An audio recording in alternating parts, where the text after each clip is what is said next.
Hello, hello. Welcome, y'all. Welcome to the stream. How is everybody doing?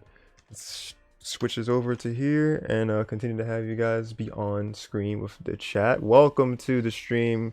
Appreciate you, Heartbox Murph, with the raid before I even got it started. A party of 7 raid, and then Crash Cart with the AO starting stream.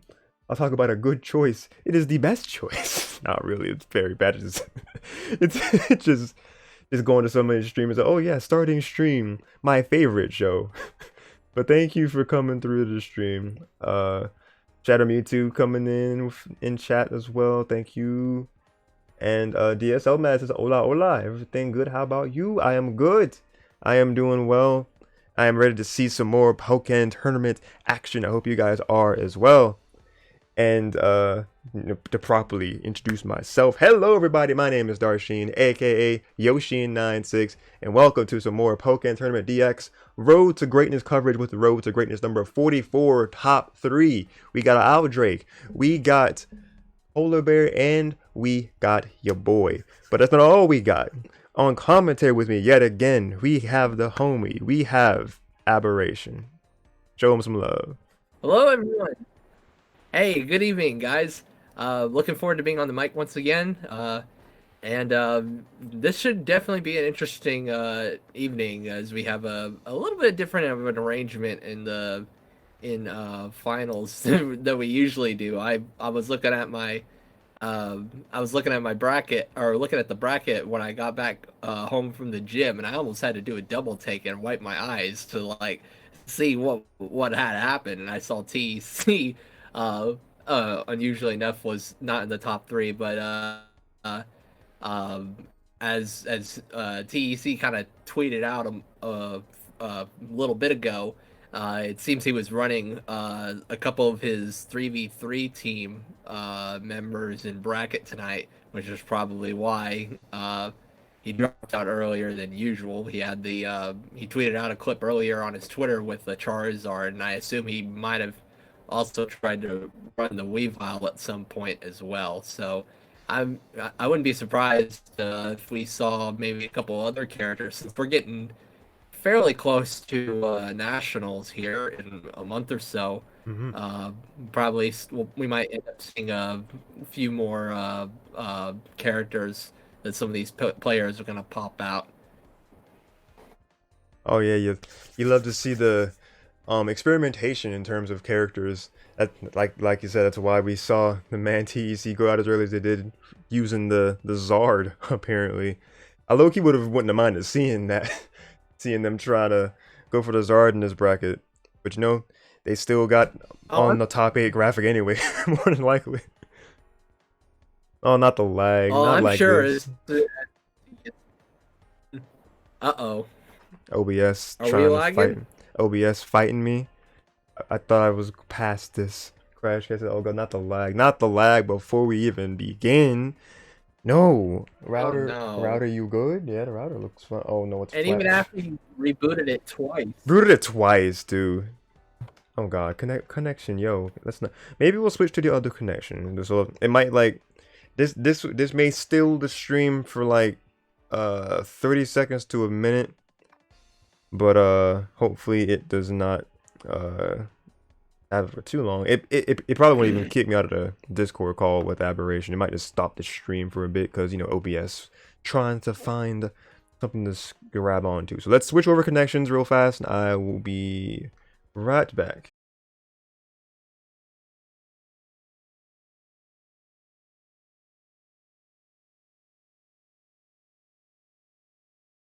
Again, just a little bit. All right, I think it is. All right, we just blipped back in.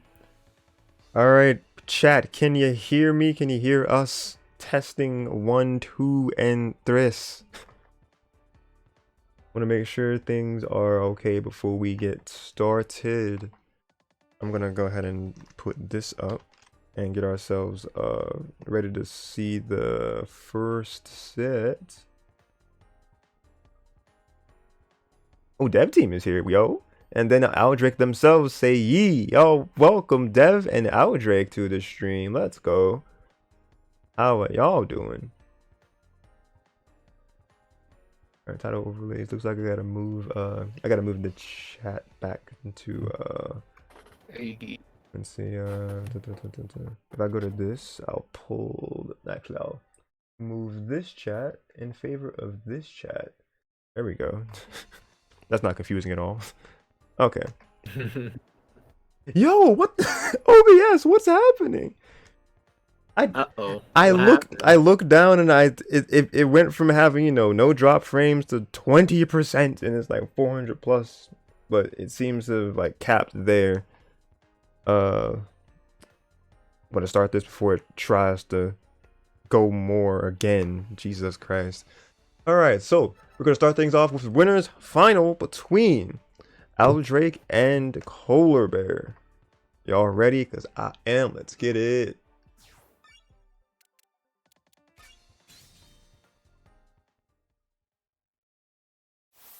I assume we'll probably see Lucario Garchomp here, which we Yep. do.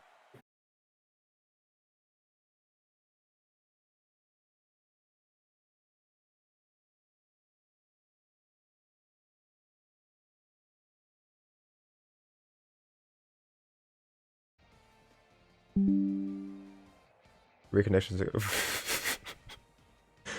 Hate it here. You OBS just randomly randomly disconnecting. Aldrake's like stream dead. Stream died for just no reason for half a second. Or like for a few seconds, but it looks like we're back on here. If anything, that gave me the realization Do you want to try to run a bit and see how it goes? You said I don't want to win now? You want to try and just run it a bit and see how it goes and see Yeah. if OBS backs up again. Yeah, that's what I'm gonna do. I was just using this opportunity to get the overlay correct because it slipped my mind to get that updated from last week. It is not the 7th, it is the 14th. I will save that. Export from Photoshop. Go to the Road to Greatness folder. Come on, come on. We have find people waiting to see things. Alright. Hit that. 44 and save. One of the most scuffed streams so far in a while. Jesus. Alright, Yeah, and usually things are going pretty smooth. alright, so let's update that from 43 and witness this magic real quick, y'all. 44. Whoosh. There we go. Alright, it's updated. Crash Cat says, let's go. No editing bloopers. Oh, geez. Alright, so let's go ahead and playback replay. Alright, so properly starting this from the beginning. Hopefully that's the end of those lagging issues. Alright, so starting things off here. And we have a quick back and forth where Aldrake's gonna take first blood, getting the grab after some cooldown from the get up. Oh, but the command counter from Kolarbear breaking away from the wall. Well, good CADC countering that extreme speed. Very good conversion off of that punish, Aldrake. And just keeping the pressure going on this wall. My goodness. Alright, the mutual shield respect, but Aldrake gonna get the homing attack. Alright, to cancel back onto the ground. Ooh, really nice. Still chugging. Oh god. Hopefully it's not gonna do this for the entire thing. We get Aldrake's name on here. Put some respect on his name in this overlay. Alright. Oh, good JY from Kolarbear. And the Force Palm to push him back into field phase. Heavy frame drops. Oh, you hate to see. Yeah, I'm seeing the percentage. Oh my god. Crash Cat says leg MP4. Oh no. Let's pause this. I don't want y'all to be seeing just a super lag game. I'm sorry y'all are just coming into this stream of just very chuggish speeds. I don't know what's wrong. Yeah, so obviously this connection isn't the You play think it because might have been better on the original network? it was better on the original network. All right, we're gonna Try switching back. yeah, we're gonna dip back over to the main router because this one is not it for whatever reason. So OBS is gonna Have we ever go. used this one on an RTG stream? You said what now? Have we ever used the one that we're currently using it on RTG stream before? Very rarely, Have you but done it in one of the recent streams? no, it's usually been the main one. So I'm gonna switch it to the main one now. All right, guys in Alright. chat. It's again, it's gonna be just a quick second uh or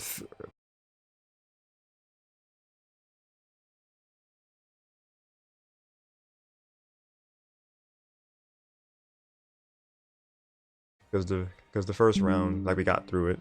Oh, OBS is back up.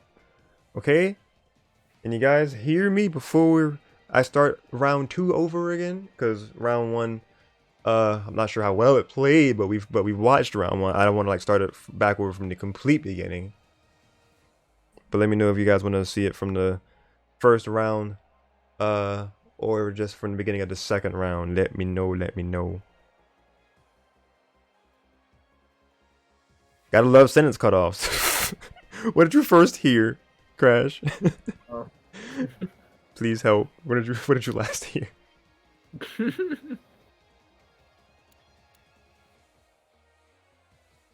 Let's see, turning phase on title.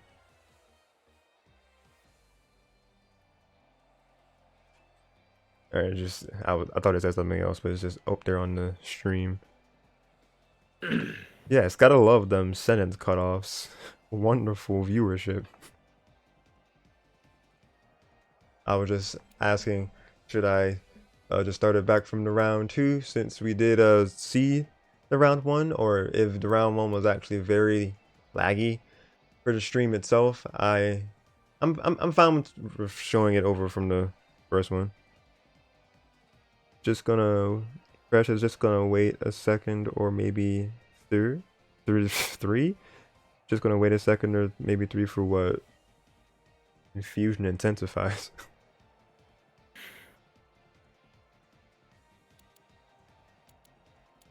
I was gonna say the OBS might not show you much until you like actually start the replay, and it'll probably become more clear by then whether or not the connection's gonna hold.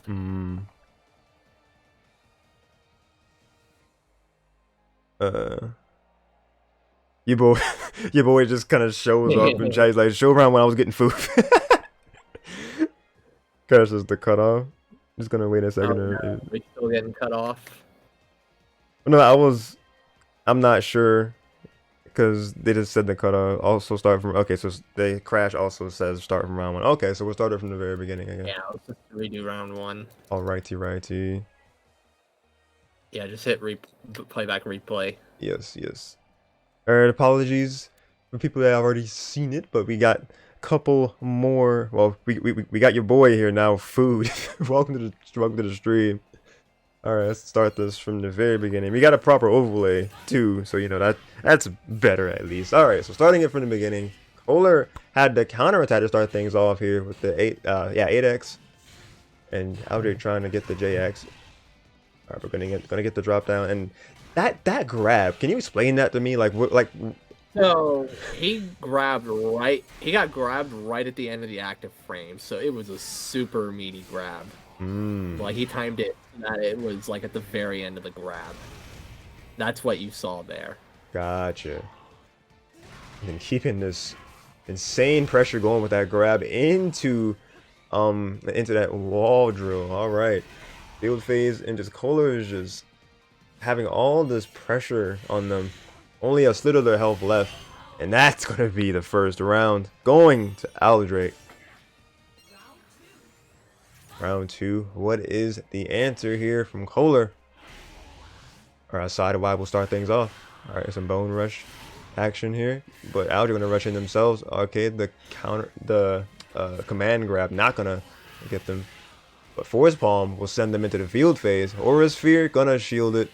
Mimikyu support is ready, and both of them have burst at the ready. Who will feel the need to use it first is anyone's guess, but my money is on Kolarbear. Oh, the JY not gonna work, and Aldrake is ready to punish it. Oh, the dig mix-ups. There we go. That's a good 6Y from Kolar.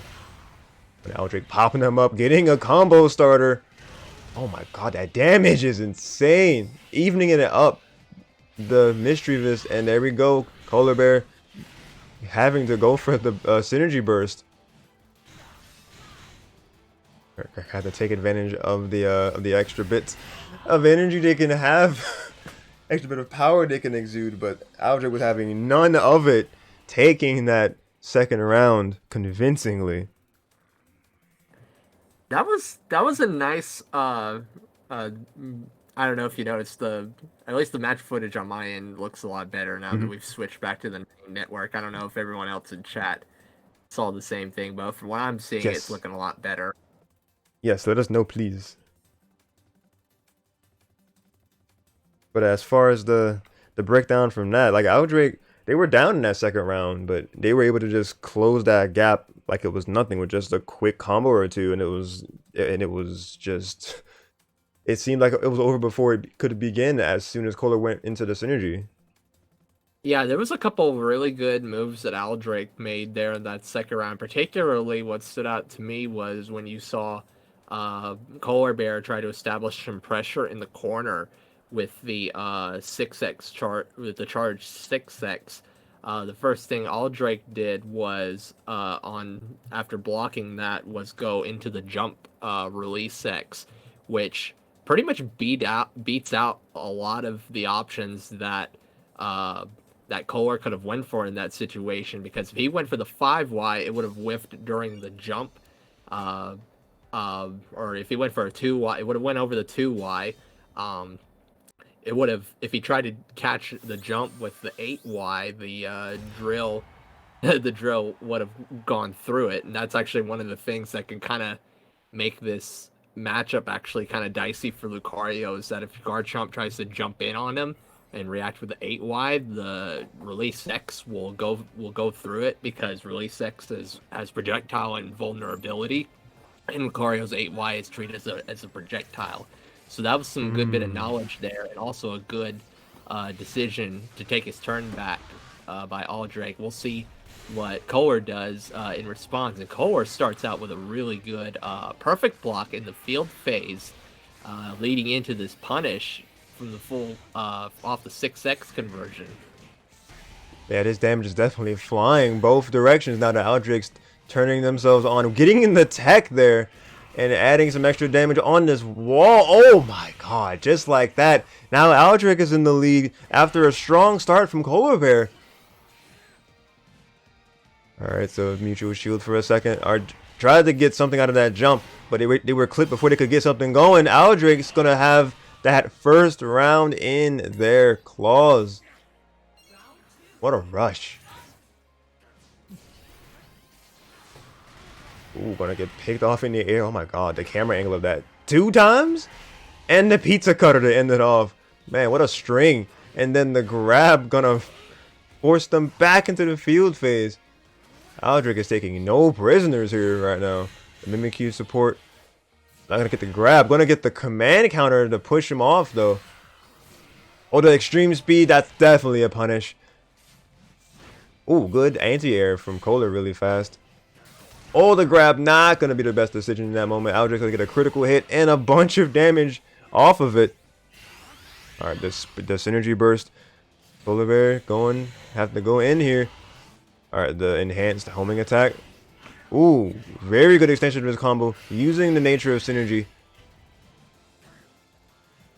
Ooh, going to just go for the burst attack, point blank, but Aldrake, all the wiser here, gonna stay in shield, gonna back up, and gonna get the win of opportunity to combo into their own burst attack. That is, in fact, game 2. Man. Yeah, Aldrake seems to be sensing a lot of times. Uh, uh, Aldrake's kind of picked up that Kohler a lot of times when Aldrich, when Kohler is looking for whenever there's moments where Kohler is uh, able to take his turn back, or is looking to take his turn back, Aldrake is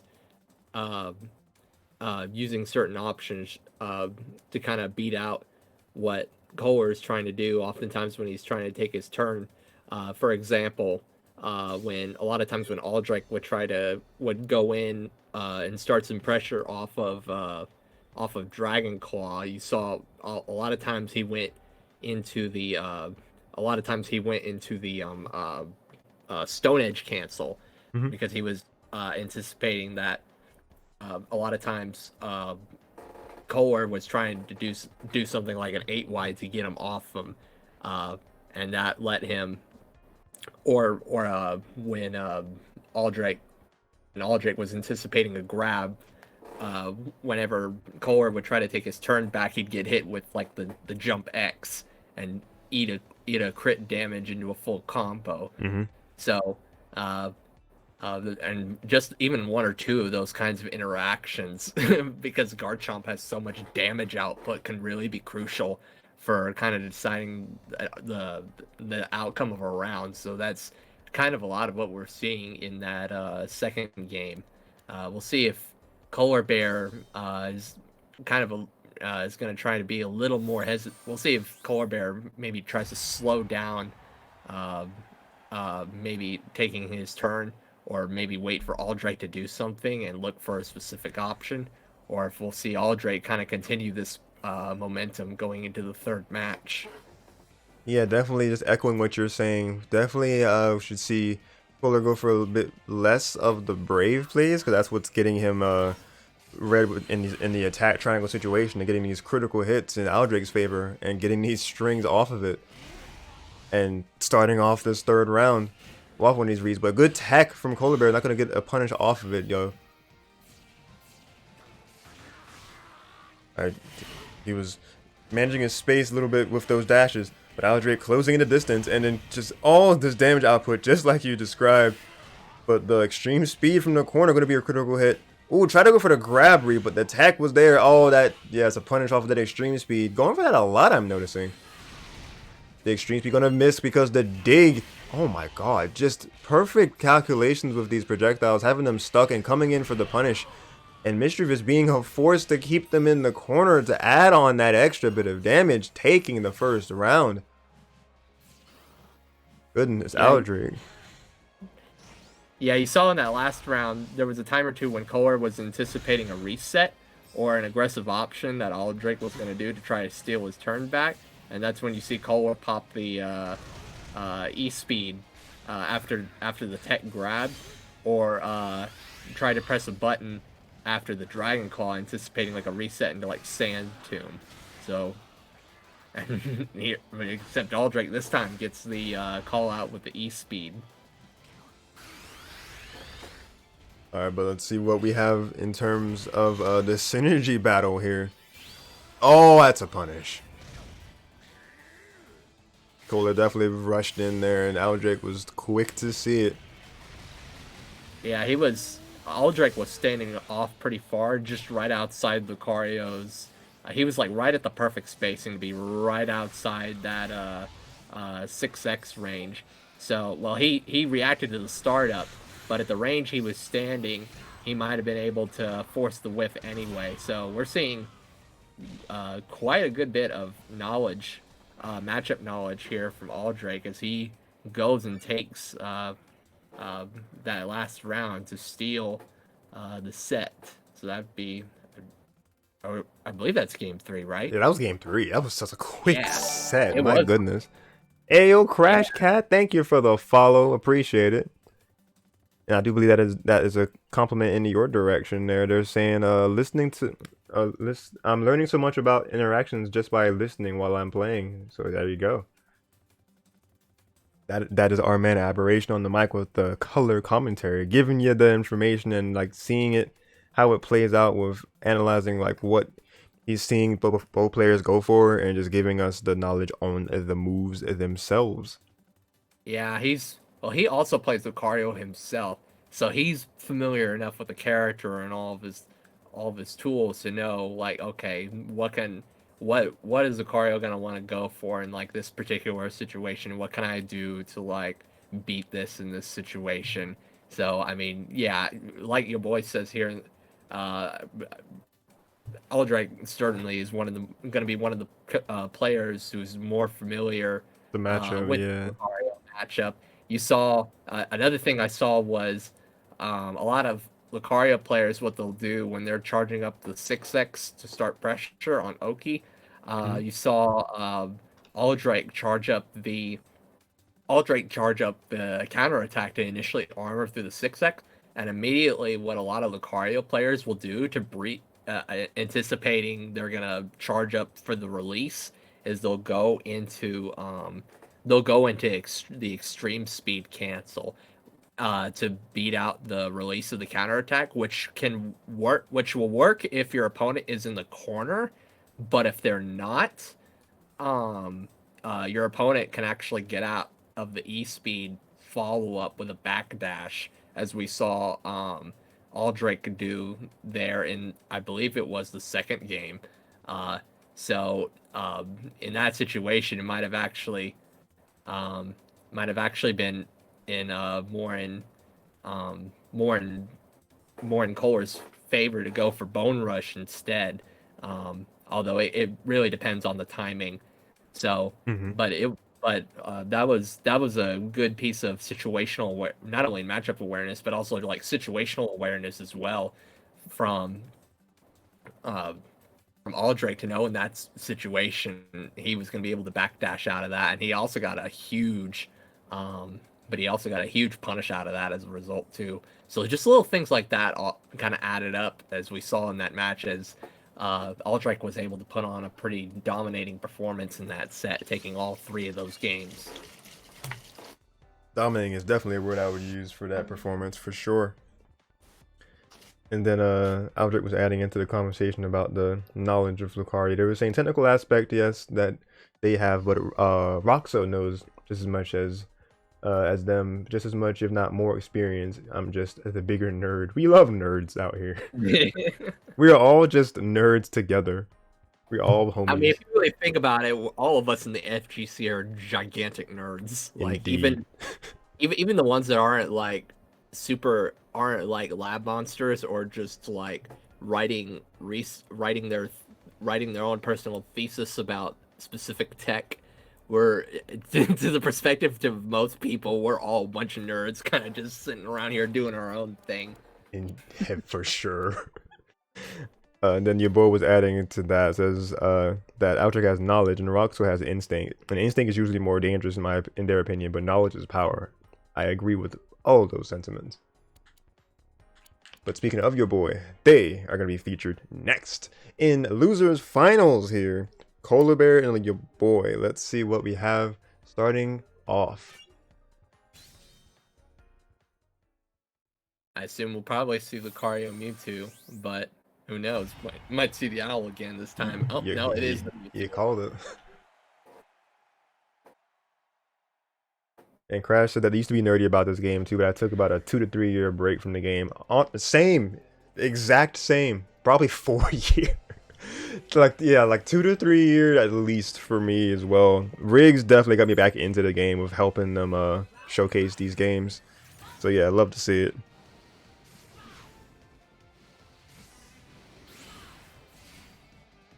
And let's get this started here because you can read that in the background.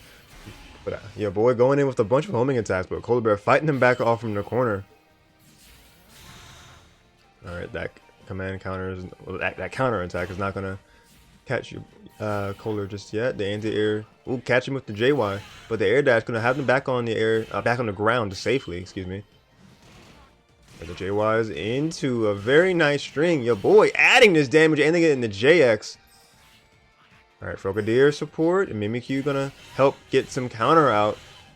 Pressuring that shield, but pressuring each other's shield. The tech from the homing attack, gonna get a homing attack of their own. Your boy just going further and further in. They're trying to space out. Oh, good counter attack. Ooh, and the 2X. Oh, and the bone rush. Alright, bunch of these rushes and try to get the 8 wide to come out for an anti-air, but your boy anti-airing themselves. Just like that, Kolar's at the last bit of health, but the counter attack, reading the last bit of that homing attack. Ooh, charge the counter to its fullest. 8 seconds remain. Gonna get their HP basically matched with your boy using the synergy. Alright, very. Ooh, that was good catch in the air. That was what they needed to get that very slight HP win. Very clutch from Kolar. Alright, so CADCs abound. And your boy's gonna get the first grab of the round 2. We're trying to get these long range low attacks. Alright, gonna dash back. Both of them just respecting each other for a bit. But coming with the JY. Ooh! That was a good answer back. Going for the low attack against them with the high attack. We're not gonna get anything to keep going off of it. The air dash to get back onto the ground. Another one of these some more of these anti-airs into force palm. Excuse me, Kolar getting creative with these extensions. Alright, boy, picking him off with the grab. Dual phase on the wall. Gotta fight himself from this corner.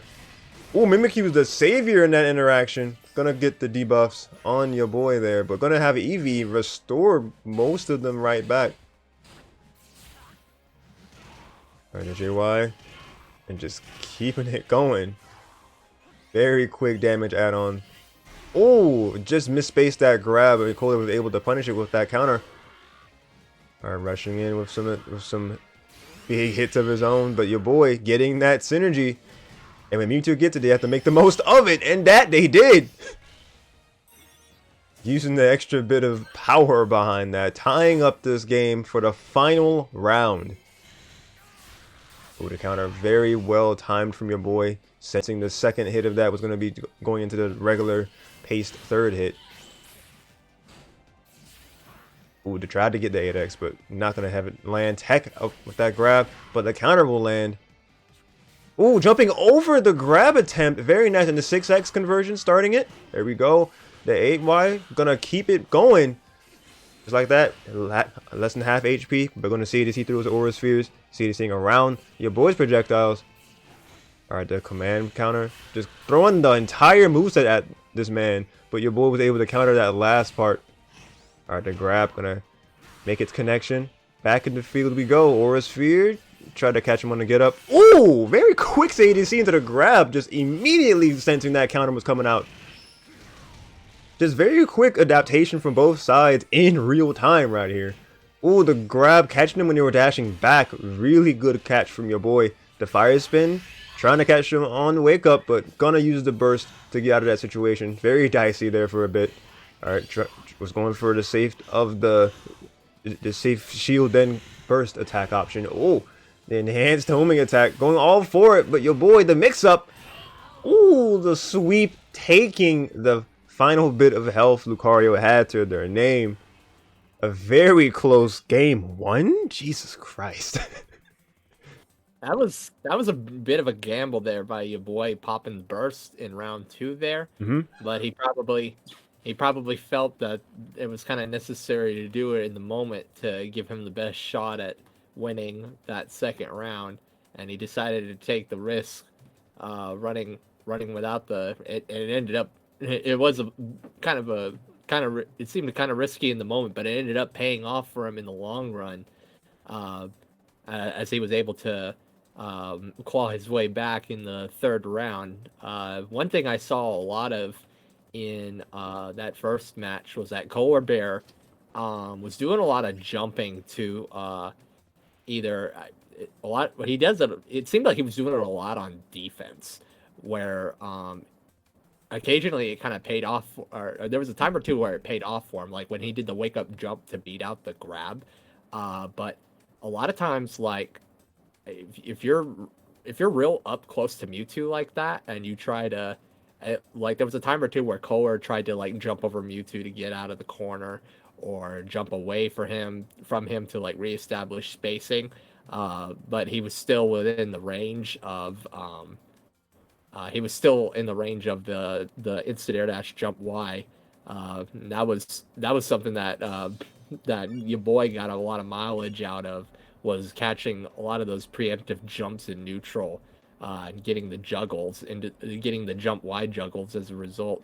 So you kind of have to really be careful about like when you jump in on Mewtwo, gets, not just because like the amount of damage he can get off like his anti-air. If the opponent's on point looking for the jump and Mhm. he gets his he Mewtwo gets some of his highest damage off of some of his defensive options, his anti-air being no exception. But you also have to be wary of the kind of the preemptive air-to-air with the jump Y, and that's something we saw a lot of from YaBoy in that first match. Yeah, so with all that, I'm very curious to see how Kola will answer back because we have our game 2 coming at you. Yeah, Kohler. One way you there's a couple ways you could kind of deal with instant air jump Y on the ground. Namely, getting within the range of jump Y and maybe doing like charging up CADC and then like maybe dashing, like just kind of fishing for it for counter hits with CADC, or standing just outside the, like kind of moving just in and out of the range of jump Y to like whiff pun set up some whiff punishes. We'll see if Kohler tries to go for either one of those. Well, early on, we see your boy going for some very blitzkrieg options. The hyper beam in field phase was Baroque Kohler's counter. And another one, point blank to the face, sending them to the side. Oh, almost went through that entire counter. Very nice from Kolarbear to just stay on that. All right, a couple Yeah, different Mewtwo attempts. counter, so the Bone Rush follow up can go over it. Oh, I see, I see. Yeah. All right, the side strike into the Eevee assist and the Mimikyu assist for Kolarbear. The wrong way though. The homing attack will be an easy punish for your boy in that situation. And it looks like your boy's got something in the chat talking about Kohler, but I will be talking about the match here with that tech. Very strong rush in from Kohler. But that just frame side strike will add some extra damage in your boy's favor. Try to get the Aura Sphere from the air, but not gonna quite get it. Force Palm, just all of this is gonna be shield damage. We're not gonna be doing too much. Gonna get the grab. Your boy putting them back in dual phase. All right, the Bone Rush will put them in the lead just slightly, but Cycle Cut will even the odds right away. Counter. Oh, good tech. A strong 8x critical hit will get the bounce, and we'll let them get an extra hit in that little string. The CDC into the grab. Try to get that punish, but your boy was quicker with the tech and the homing attack to punish themselves. And Kolarbear gonna go into the synergy burst. Oh, but the reversal from your boy. That's gonna be a good bit of damage in this conversion. Bouncing from the wall. That'll put them right at that 1 HP. Gotta be careful with those cycle cuts. Because he can just throw it out, and if you're not careful, you will get clipped by it. Oh! The JX right at the end there, because you saw that Kola was trying to pop the burst attack.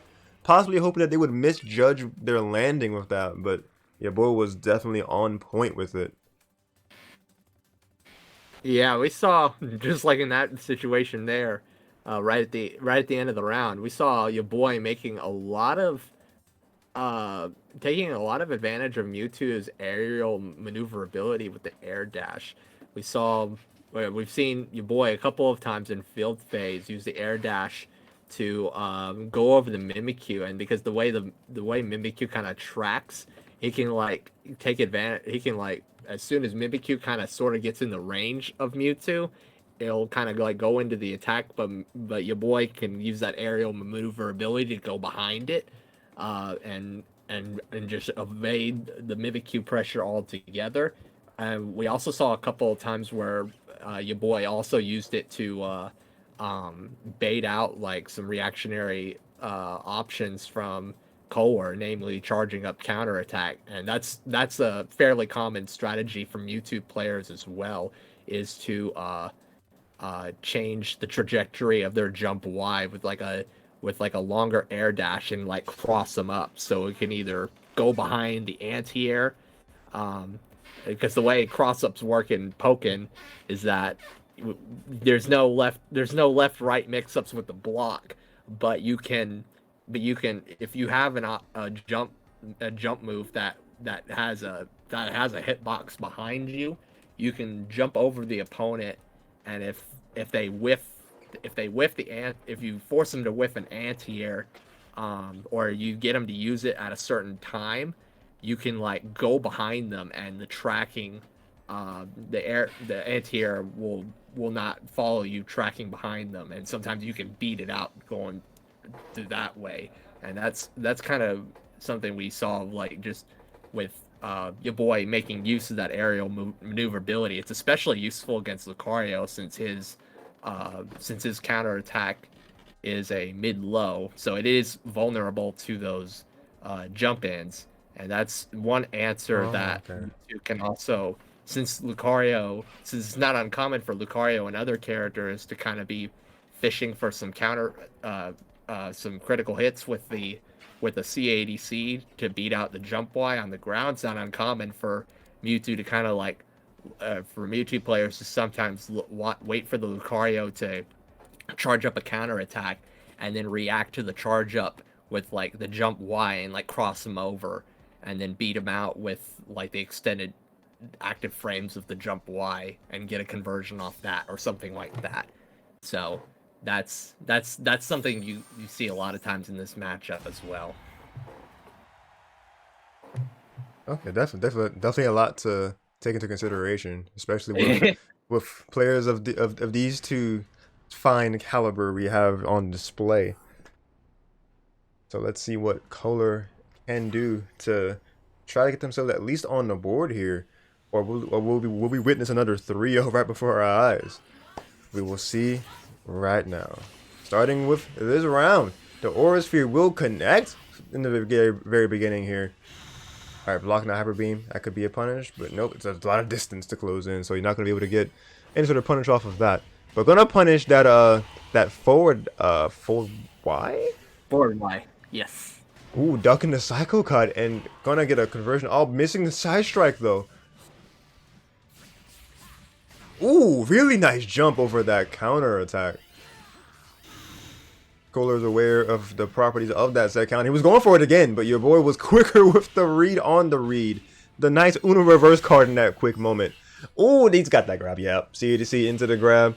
Mimikyu was gone before they could even begin to show up. Oh, but just realizing they were sitting in shield there. Unfortunate for Kolarbear, sitting there just a little bit too long. Yeah, YaBoy looked like he was anticipating Kolarbear to press a button or something, but when he kind of realized Kolar was hesitating to make a move in that particular situation, he was like, "Oh, I could just walk up and grab here." And Kolar answering in kind.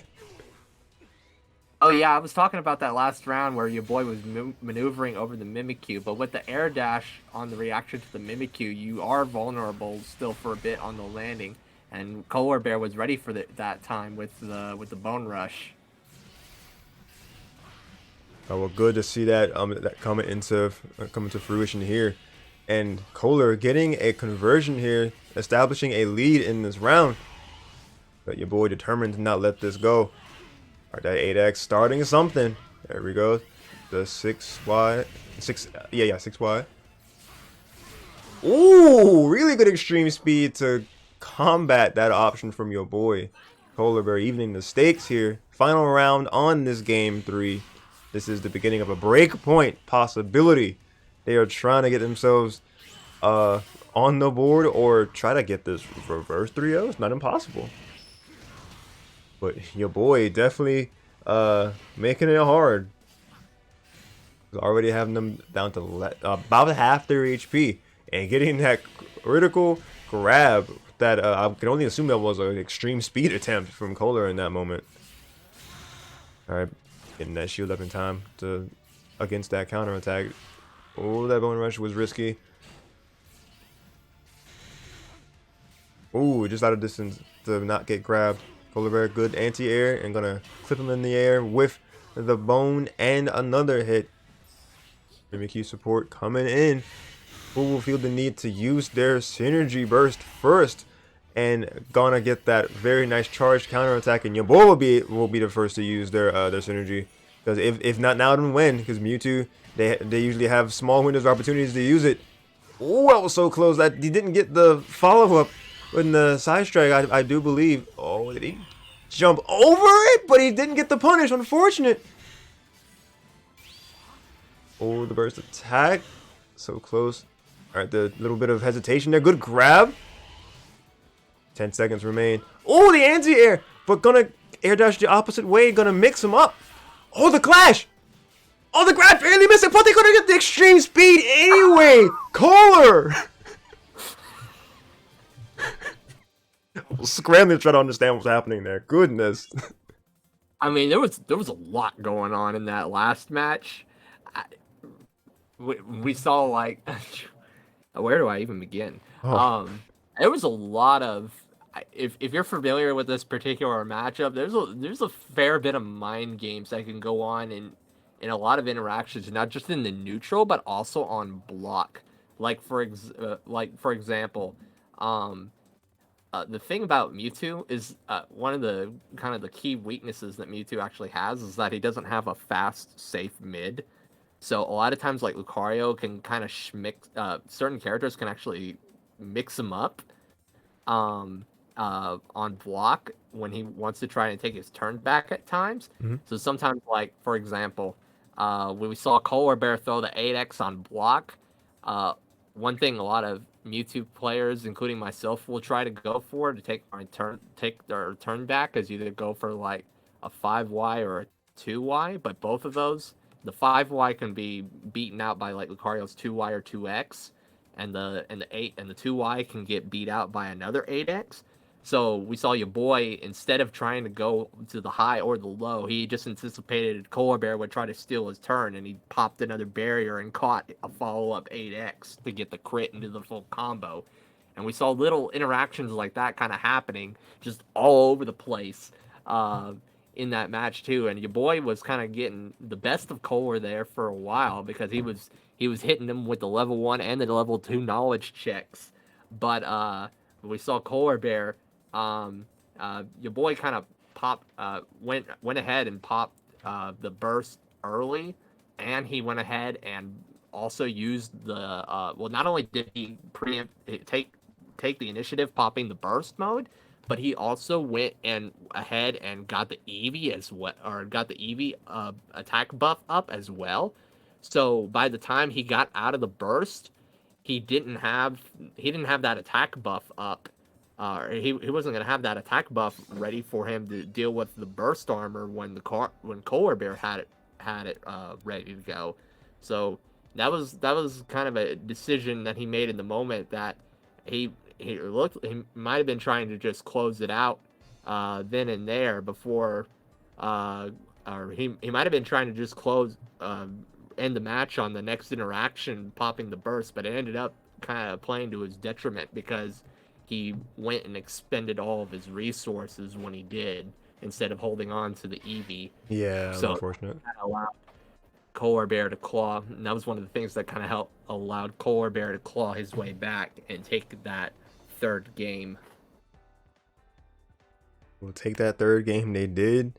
They are on the board. Let's see how much further they can run with it. We have our game number 4. Let's see how the adaptation to the adaptation will play out here. I hope you guys are enjoying this gameplay and this commentary. Let me know how the stream is looking. Let me know if you're enjoying what you're hearing. We love the feedback. So let's get into it, baby. Game 4 is coming in. Kolar with a fresh win. What can they do with it? Let's see.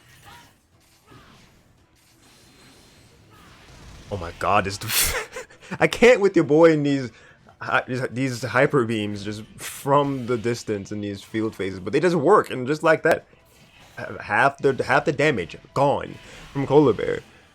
75% of health gone. But Kolar fighting from the corner here, but not without eating some of this string that Kolar has to dish out. finishing it with the side strike. Just not even taking any real damage yet, because this is just some shield damage, if I'm not mistaken. Don't get clipped by these projectiles. You can definitely do that, but good on Kohler to shield all of them. Counter is going to start Kohler's climb back from this deficit. Ooh. Oh, that's a good corner critical hit, JY, to end it off with that JX. Your boy taking Yeah, that you were first talking round. about the hyper beams earlier. Hmm? Kohler, because a lot of the times Kohler likes to charge or do things like charge Aura Sphere in field, Mm-hmm. or counterattack through the sidewise that Mewtwo throws out in field. Hyper Beam is really good if you're at long range as like kind of a preemptive read to beat certain options like that, and that's what we've been seeing your boy getting some mileage out of in that first match. Okay, I see. Ooh, oh my god, just really quick, small hits here to add to that critical hit that they got out of that corner of that tech. And Kolarbear pushing your boy to the other side of the map here. Oh, the barrier into the hyper beam in his face. Goodness gracious. Eevee is ready to help with some more boost. But can Kolarbear take them out before it can have any sort of real matter? Alright, the enhanced grab. Gonna push them back into field. Enhanced. Ooh, try to get a quick little punish at the end there. Maybe some sort of like frame trap they're going for with attacking after the aerial Aura Sphere. But your boy was able to shield through it all, anticipating as such. Mimikyu trying to help Kolarbear close this round out. Ooh, a good awareness again with the properties of that counter. Jumping clean over it, a short hop into a JX. Securing that round for Kolarbear. Alright, so final round between these two. This is the final stand for either, because this is the point that your boy can take this set, or this is the point that Kohler can make this a game 5 situation. The dash is in. Oh my god, just catching him as soon as he wakes up with this very quick punish. And punish back with the tech into the force palm. Kolarbear. But your boy using that synergy. It's now or never. They want to close this out here and now. Oh, oh my god. What was that? Yo, just that critical hit just sent him sliding. I guess it's just JX and synergy, but good. That's great. That's side strike. That's Mewtwo's 8x and burst. 8x and burst. Okay, god. Just sent my man flying. Yeah, it's a little different because it can it can cause a knockdown and like the 8x outside of burst, but he went for that was kind of a hard read on the grab and ended up paying off for your boy. And we saw just a lot of that those last two games. Your boy had a good feel for what Kohler was going to try and go for in certain situations. Like your boy kind of pointed out in the chat earlier. I wanted to kind of acknowledge it, but I didn't get the chance to. Kohler a lot of times was jumping in anticipation of a grab. And we actually did see that in that second round after your boy had Kohler in a plus situation on hit. But he was just outside of, or no, it was after he blocked a spaced out Bone Rush, but he was just outside the range where he could go for the grab. So he walked up to get within that, or he kind of walked up, and as Kohler saw him moving into that range, he anticipated your boy was gonna go for the grab, and your boy went for the JY there, which would have beat out both the jump back, and it would have also covered your boy or Kohler going for a 2Y to tech the grab in that situation. So he was kind of covering multiple options in that particular situation. So that was just little things like that we saw quite a bit throughout that set, and that's how your boy was able to take that last game.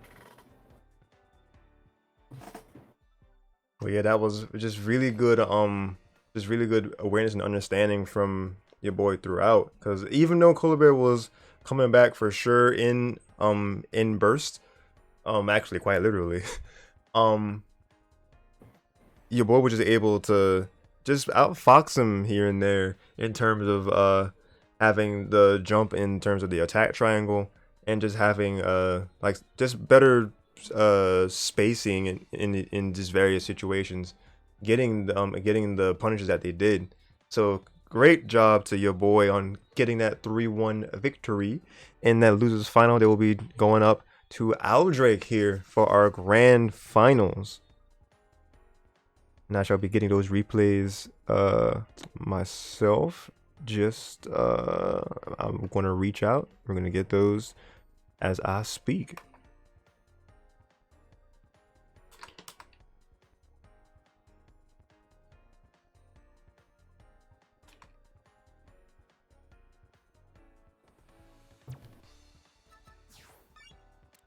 All right, I'm gonna be making room for these. And chat, if you got anything you want to say about what you've been seeing so far, I would greatly appreciate any sort of feedback. Anything you want to say in general, just to keep chat lively. Oh, you wanna put a poll in the chat about who they think's gonna win the grand finals here? You read my mind. Gonna be doing that as soon as I get back into the replay theater, and I'll make a poll right now. So let's go ahead and start a prediction. What do you think we'll be seeing in terms of going into grand finals with Aldrake and your boy here? I mean, I assume it's gonna be Mewtwo Garchomp, but who? But unless we haven't seen your boy pull out the Decidueye yet, but I know Aldrake's had a lot of experience with this particular matchup, uh, playing against a number of Mewtwo players online, such as myself, but also being a part of the tri-state scene. I'm sure he's had at least a couple bracket run-ins with the likes of Oreo in the past. So we'll kind of see what whether your boy sticks it out with the Mewtwo, or if he decides to swap up with the Decidueye, or with the Decidueye, or I believe he still has Lucario as, or am I getting it right? Your boy does have a Decidueye he pulled out. Yeah. Okay, I was making sure I didn't suddenly started getting him mixed up with another Mewtwo player. No, you're fine. Yeah, so we could see the Decidueye. I would anticipate if he was gonna switch off Mewtwo, he would probably, I would anticipate he would probably switch up with the Decidueye over the Lucario for some reasons I've described earlier in the stream. But who knows? Maybe he's kind of feeling confident in the Lucario as well. We'll see. We'll kind of see what happens. While you're gathering the replay, I'm just gonna step away for a moment. Okay, dokie. I'll be right back in just a minute. All right, no problemo. Oh, there's that Pokemon. There we go. In the anime, we play Who's That Pokemon? In Pokemon, we play Where's That Pokemon? Oh, jeez. All right. Then there. Just had to switch the names around because Pokemon. What? God, I thought I switched it the first time.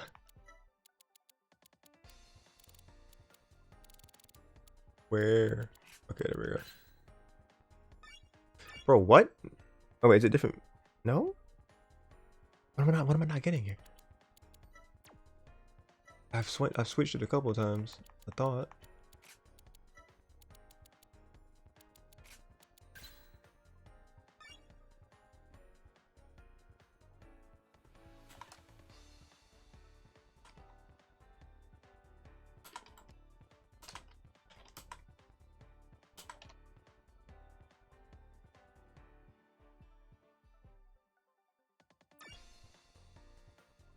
But yes, how are you guys doing this fine evening? Oh, Crash Cart, welcome back to the stream. Not quite sure how long you have been gone. You depending on how long it actually was, you may have missed the end of the Losers final. YaBoy says you got the three. The three were the. This is wait. What? I'm not quite sure what the three was you mentioned in chat earlier. All right, let's try getting this game again. Oh, let's put them in different positions and let's see what we get. Pokemon there, and search. There we go. Now we see it.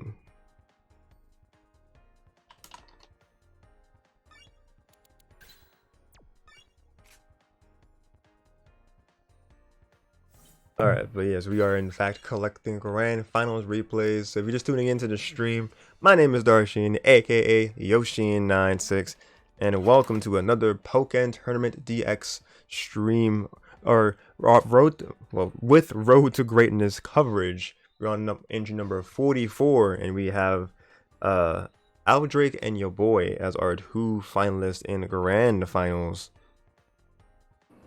Sorry for the wait. No problem. And then just on time, we're not on the mic. We are once again aided by Aberration, as they've been helping us understand some deeper interactions among characters and players with their good analytical commentary. So glad to have him in his great mind and and labbing of knowledge among us. Well, thank you. I appreciate it. Oh, and thanks to YaBoy as well for clarifying. I did have all three of those characters of yours correct. I was kind of listing them off as I was talking about the characters you might pick, and I was thinking in the moment, it's like, wait, am I getting YaBoy mixed up with Neon? And I was like kind of confused, but I remember because because I've played against both your Lucario and your Mewtwo, and I saw you pull, and I saw, remember, it was you who pulled out the Decidueye in Road to Greatness a couple weeks ago. So thank you for the clarification, and I'm making sure I wasn't going crazy there, getting you mixed up. So yeah, so we'll see what happens here in this grand final set. Do you have all the replays yet, or are you still kind of having clear some space? Because I know you had all those matches from losers and winners finals. Yeah, I'm in the process of collecting now. A couple of them have been just being weird of me saving it because it had like failed to save, and like for a minute, like for a few seconds, it was just kind of spinning with nothing happening for a bit, and it was just like, yep, nope, failed, an error occurred, but it never kicked us offline. So like we're on a good rhythm of saving them. Okay, good. So let me let's see, anything else happening in chat? Aberration got all three Pokemon. Oh, that's what the meant was, got the three. Okay, gotcha. Yeah, that's what you meant. All right, Discord, and that one is up.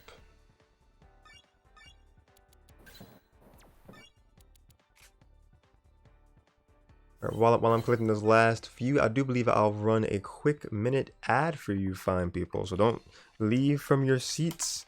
Or you know, do, because you know I can't stop you. But don't go too far from the stream. We will be right back.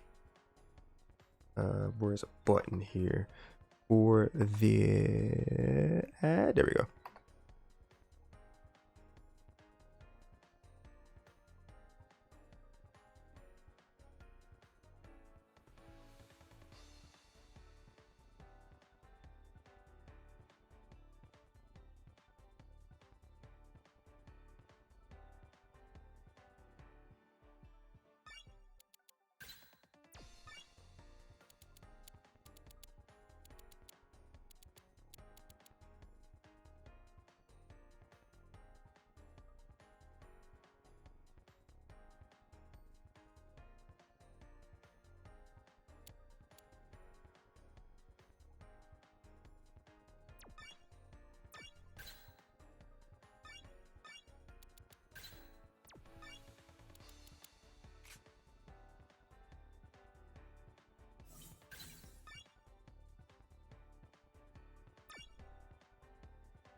1.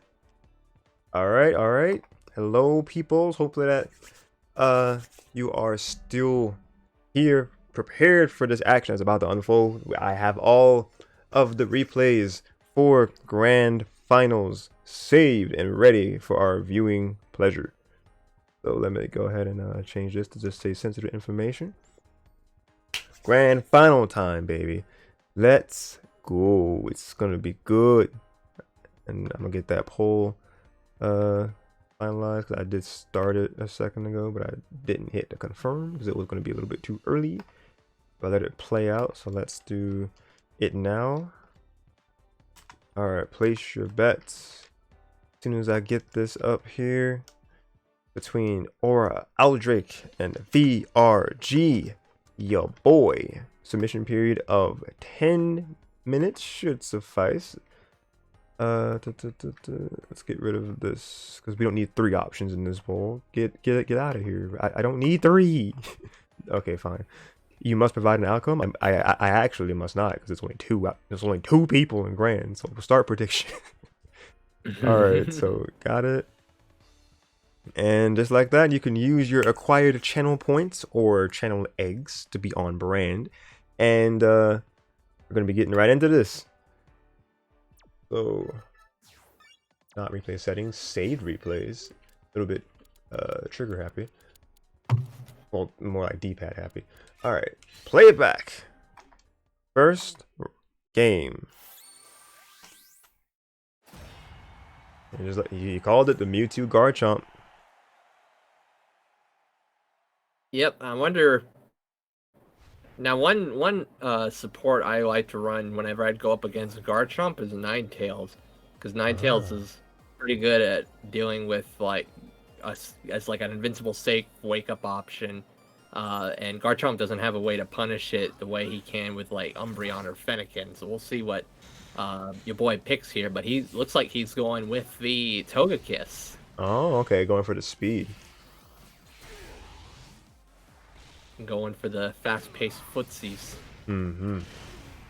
But yeah, it's gonna have to come into his aid quicker than we may think, because Aldrake is like Crash Cat said in their words, snasty with it with the Garchomp early on. Ooh, that mix up of the after that grab of the barrier, but gonna get the I'm not even sure what you would call that from Dig. Oh, gonna I think it was like a barrier cancel. Your boy went for that interaction. Oh yeah, that was Drain Punch. You said it was what punch? Drain Punch. Drain Punch. Okay. Thank you. Oh, okay. Good on reading that from your boy Aldrake. Just keeping his pressure on in this corner and grabbing them, seeing that they were going for this shield once they were in this corner, taking the first round. I like what Aldrake did there. It's a lot of times you see Umbreon, or sorry, not Umbreon, Mismagius used.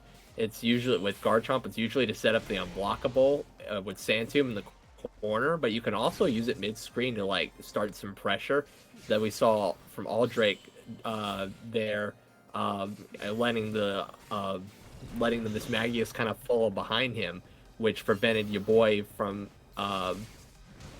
kind of popping the barrier as easily as he would normally be able to, because Mismagius has counter pierce.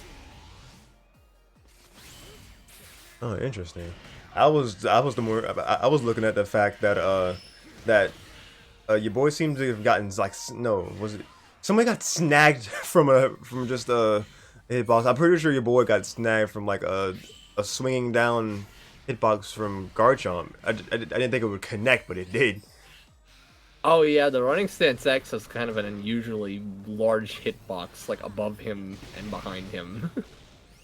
The more you know. And so we just, okay, good. He tried to get something with that barrier. Drain Punch, there we go. Gonna take some HP back. But Aldrake's gonna be using that synergy burst in the final 11 seconds of this game. Ooh, gonna tech that, all of that critical hit of that side strike. Just like that, they take an HP lead. All they have to do is just keep them at bay. And they take that by HP. Very clutch from your boy.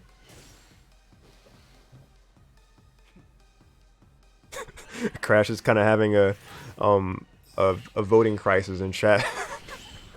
Uh-oh. Not really, just kind of was going. It seemed like they were like I bet all my eggs one way. It's like, oh, you know what, screw it, we're gonna go this way. So not sure which Oh, I way see. they ended up on. Oh. But seeing Aldrake continue to execute this pressure here, but YaBoy with the mix-up, putting them on the wall instead, drain punching them into this conversion, very clean. Alright, Togekiss is there to give them HP recovery and a speed increase, and gonna help them get to their synergy just a little bit faster. And also something like what Crash mentioned in chat before, all Mewtwo needs is a one good burst, and they can get themselves back into this against the Garchomp in this matchup. Oh, that's going to bring them down into a conversion. Oh, going to drop the latter half of it, though. But no matter. Going to get the KO anyway. Aldrake, insane.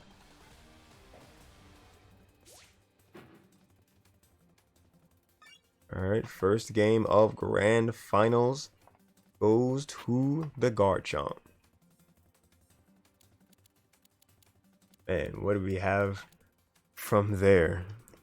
All we can do is check it out.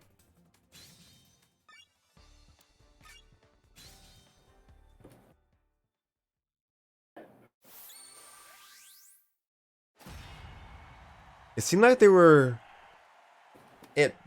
at point or more or less even, but then after a while, Aldrake just really got the drop on YaBoy's movement options. They were able to just get plenty of just punishes left and right. Yeah, we saw a couple of moments where Aldrake was demonstrating some matchup knowledge, like when he started the pressure out of Dragon Claw into the running stance.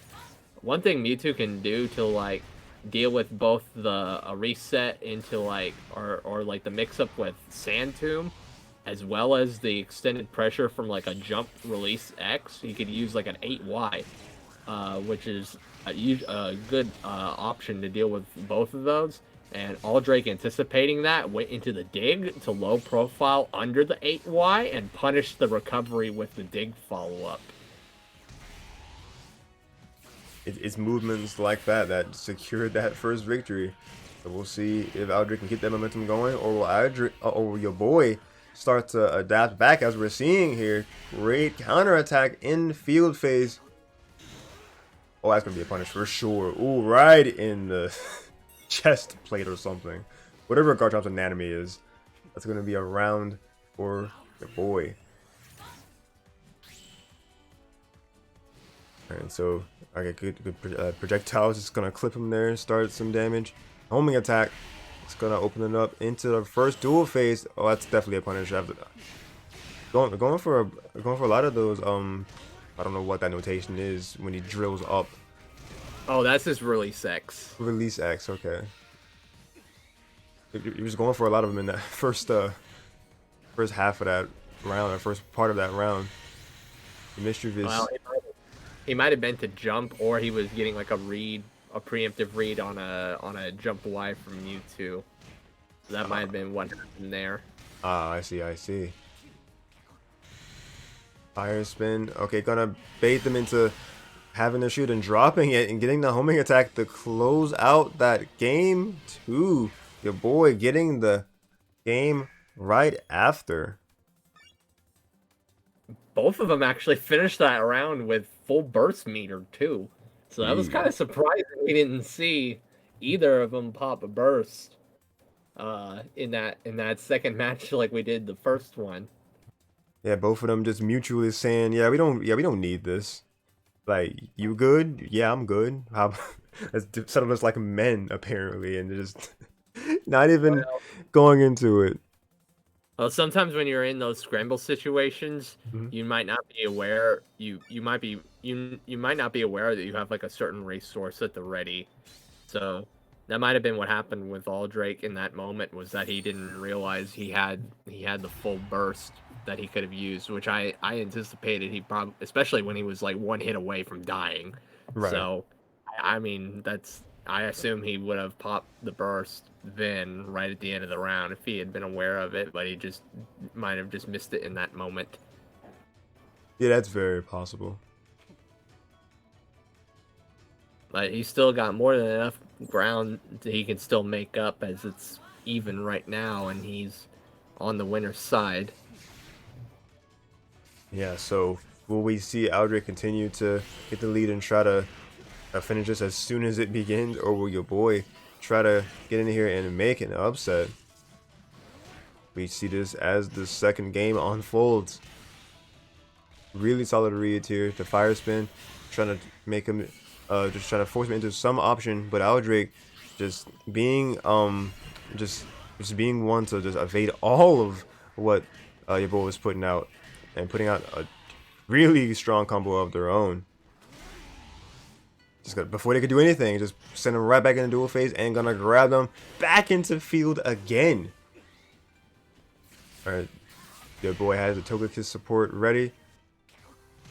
Oh, we're gonna get that read on the wake up with the grab.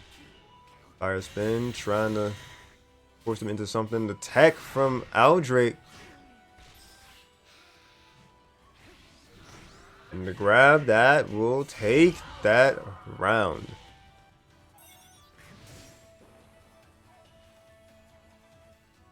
Alright, let's see how YaBoy answers that. Ooh! The only way to get the one hit homing attack, but still a good call out all the same. Alright, they both have meter once again. But the string, like the cross up string at that.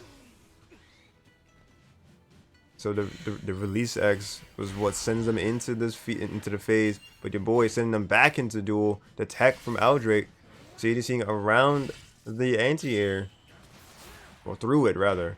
But gonna catch them on the landing. YaBoy, another grab, and synergy is back once again, and so is Togekiss for that matter. But they're gonna tech that grab attempt, putting them back into the duel phase. And the Misdreavus is ready to give some oppression when they so need it. Ooh, just out of range of that grab. Just floating his way out of the vicinity of it. Ooh, we're gonna catch him on the way down from the wall. Good conversion from YaBoy. Alright, final round time, and just gonna let one rip real fast. Gonna just get a quick anti-air against YaBoy for the first into our first field phase, but YaBoy answering back with an even stronger conversion. Alright, good barrier there to push them back, and we are in field, back in duel. Both players once again still having burst. The drain punch gonna get some HP back, but Aldrake gonna push them back against this wall. Tried to grab, but Synergy Burst will say nope. I'm gonna evade that, but Aldrake paying that no attention, getting this extremely worthwhile conversion. Ooh, teching that grab attempt. That's a good chunk of damage for an enhanced homing attack. Togekiss is there with an increase in speed, which is really good for burst. Ooh, the barrier. Ooh, the combo possibly into the burst attack. Nope, it's gonna fizzle out before they could get into it. Keeping that shield up. Oh, barriering them. Gonna duck under the cycle cut, trying to just itch your way in closer and closer. Homing attack. Oh, very close to not take it. 15 seconds remain. Oh, the dig follow up. Maneuvering around these cycle cuts just wonderfully. Oh my. What? Hitboxes? What? Well, like I said, he does have. Yeah, Mewtwo does have a hitbox behind him with the JY, but he did kind of fly back there a good bit. What? What kind of hip? Like the property is in front of his head. I don't get it. Man, Tapu coming in. Welcome to the stream. Further out than the visual kind of indicated, but it might have had something to do. Might have had something to do with Garchomp having like an extended hurt box behind him during the Whiff Sand Tomb. Maybe that was probably an interaction with the hurt box, that kind of made it connect from a little further out than it normally would. Maybe. I'm I'm laughing at Crash now. He's like, maybe I shouldn't have gone all in. Have faith in your choice, Crash. But again, welcome Tapu for joining us in our stream. It says, what a JY hitbox. And your boy just answering back with, right? Why must y'all do this to my heart every game? I can't take it. I mean, imagine how we feel as the commentators, especially me as like the lesser versed in terms of knowing things and just seeing that happen on my screen. I'm like, yo, what? Why? How? I mean, we saw a good number of scramble situations there. A couple of them that your boy was able to take advantage of. I don't know if you noticed it. There were a couple of times where your boy in neutral would charge up the counterattack and then uh, anticipate, or he would charge up the counterattack. And as I mentioned before, Mewtwo's counterattack's so low. So if you see Mewtwo charging up the counterattack, you can react with like a jump or use a move that avoids lows. So he would charge up the counterattack and then watch for the jump, and then as the jump happens, he reacts to the jump with a backdash cancel, and then usually and there were a couple of times where Aldrake whiffed like the jump X on the reaction to the counterattack, and then you saw your boy either go into like barrier and get a crit from that, or on the jump X, or he went into the drain punch as well. So that was so a couple of those scramble or it was kind of a scramble situation, kind of at first glance, but your boy was kind of baiting him out in that situation where there was a couple of those interactions that your boy was able to take advantage of, and that's what allowed him to get that third match. Yes, wonderfully said. I was also just kind of, at the same time of listening, seeing them in chat, just kind of still have a little bit of a dialogue here. Crash was saying the only full trust I have is in myself. And even then I don't have faith in what I do. We gotta believe, Crash. And Tapu was saying, yeah, the level of play happening on both sides here is crazy. Exactly. Response from Crash. How do I have faith in one person when the other person is equally as good? That's a fair point. That's a very fair point. But that's the fun of the points, though. If you make a good guess, then hey, you get them points back and then some. It's all part of the, family-friendly gambling system. I don't know. All right, so we're gonna go into game number 4.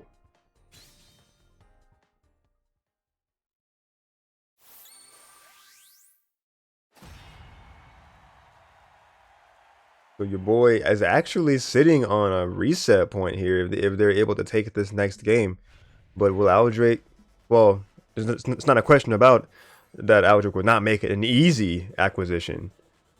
So let's see what we can have unfold here for adaptation from both sides. Crash gonna mention gambling too. But anyway, let's see. Hopefully, need them gamble this game here. Your boy starting things off strong. The side strike at the just frame, and just like that, half HP gone. Oh my God! And just quick situational awareness from your boy. Just realizing that Aldrake was gonna go for that JX there in field, and just had the counter ready for them again. And they are just homing attack gonna do it. Oh, barely not. Perfect! God, calm down, your boy. He wants it too much. Holy. What a round. Oh my God. The dig. Alright, good tech there. I'm going to break that field phase shield, but it regenerates just as quickly for a dual phase showing. But Aldrake getting a good couple of pickups here. And the exact opposite of the last round. Now your boy is down to half of their HP. Alright, the good counter CADCs. Well, there we go. The barrier into the read of the critical grab. The boy just finding these moments. I tried to go for the delayed barrier, it appeared to be. Aldrake coming down with the JX. Countering through all of that. Very good pickup. The string is a good chunk of damage here. But even though they're on the wall, YaBoy fighting their way back, using Togekiss to their aid, and gonna get the barrier to be a critical hit. Ooh, just like that. More or less even once again. The homing attack gonna give them a slight edge. The cycle cut gonna get CADC'd. Ooh, the good, excuse me, dig follow up. The counter gonna do it! That's a reset, baby! Woo! YaBoy coming alive. Yeah, your boy's just sniffing out a lot of Aldrake's habits, getting a lot of these, taking advantage of a lot of these situations where your boy is able to efficient, especially after that initial crit grab at the wall with the telekinesis command grab. It seemed like Aldrake was a bit less content with taking another grab. So every time we got a lot of phase shifts, particularly to the field phase, YaBoy was able to get a lot of homing attacks. And we also saw, as I was talking about before, your boy was able to make use of that counter attack bait to bait out the jump reactions from Aldrake, as we saw with like the pizza cutter on reaction to the CA. So YaBoy right now has got a good rhythm for a good feel for Aldrake's habits. We'll see if Aldrake can kind of recognize some of these particular situations and make some adjustments. Alright, yeah, I'm very curious to see how we're gonna have this conclusion play out. And Crash is like, YaBoy about to take all of my Oh man. Well, that was the No. period of voting for this first part of it. So like let's choose the outcome of this first grand final set. I cut you off, sorry. No, I was saying not the eggs. Not the eggs. Alright, so that prediction for this one, it went to YaBoy winning that one. We'll make a new prediction for the grand final reset. Alright, so who will win grand final reset? And same names here, Aura, Aldrake, or BRG, YaBoy. We'll do a similar 10-minute mission period. I think that seems about right. Are you doing a separate poll on the reset? Or... Yeah. Huh.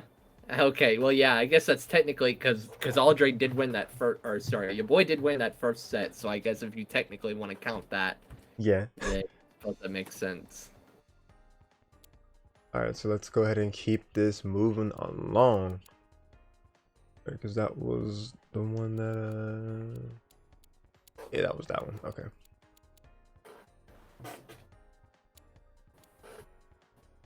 And Crash is saying YaBoy about to take off my. Oh wait, I already read that. I thought you said it again. Oh man, I can already tell this is gonna probably make me very hype. So I'm gonna refill my drink super fast. Do you want to like handle the commentary for like the first like round or so until I come back, or you? Yeah. How do you feel? Yeah. I'm fine with that. Alrighty, I will leave y'all with the I'll leave y'all in the hands of Aberration for a quick minute. I'm gonna step and get some more drink so I don't exhaust my vocal cords. But I trust he will do a good job of dipping in between the color and his own bit of play-by-play. So let us get into the first round of the reset, and I'll be right back. All right. Well, I will do my best. That's all I ask for.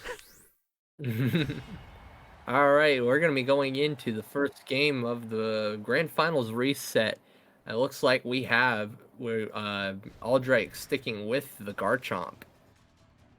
So still got Mewtwo, Garchomp. Let's see if either of these guys had made any changes to support or maybe a cheer skill. I hadn't even been paying attention, honestly, to like the cheer skill. For all I know, YaBoy could have been running whimsical support all this time. The whimsical cheer skill, and I just wouldn't have known it. Actually, it isn't that uncommon to run whimsical cheer skill with Mewtwo because of the initial boost of synergy you can get.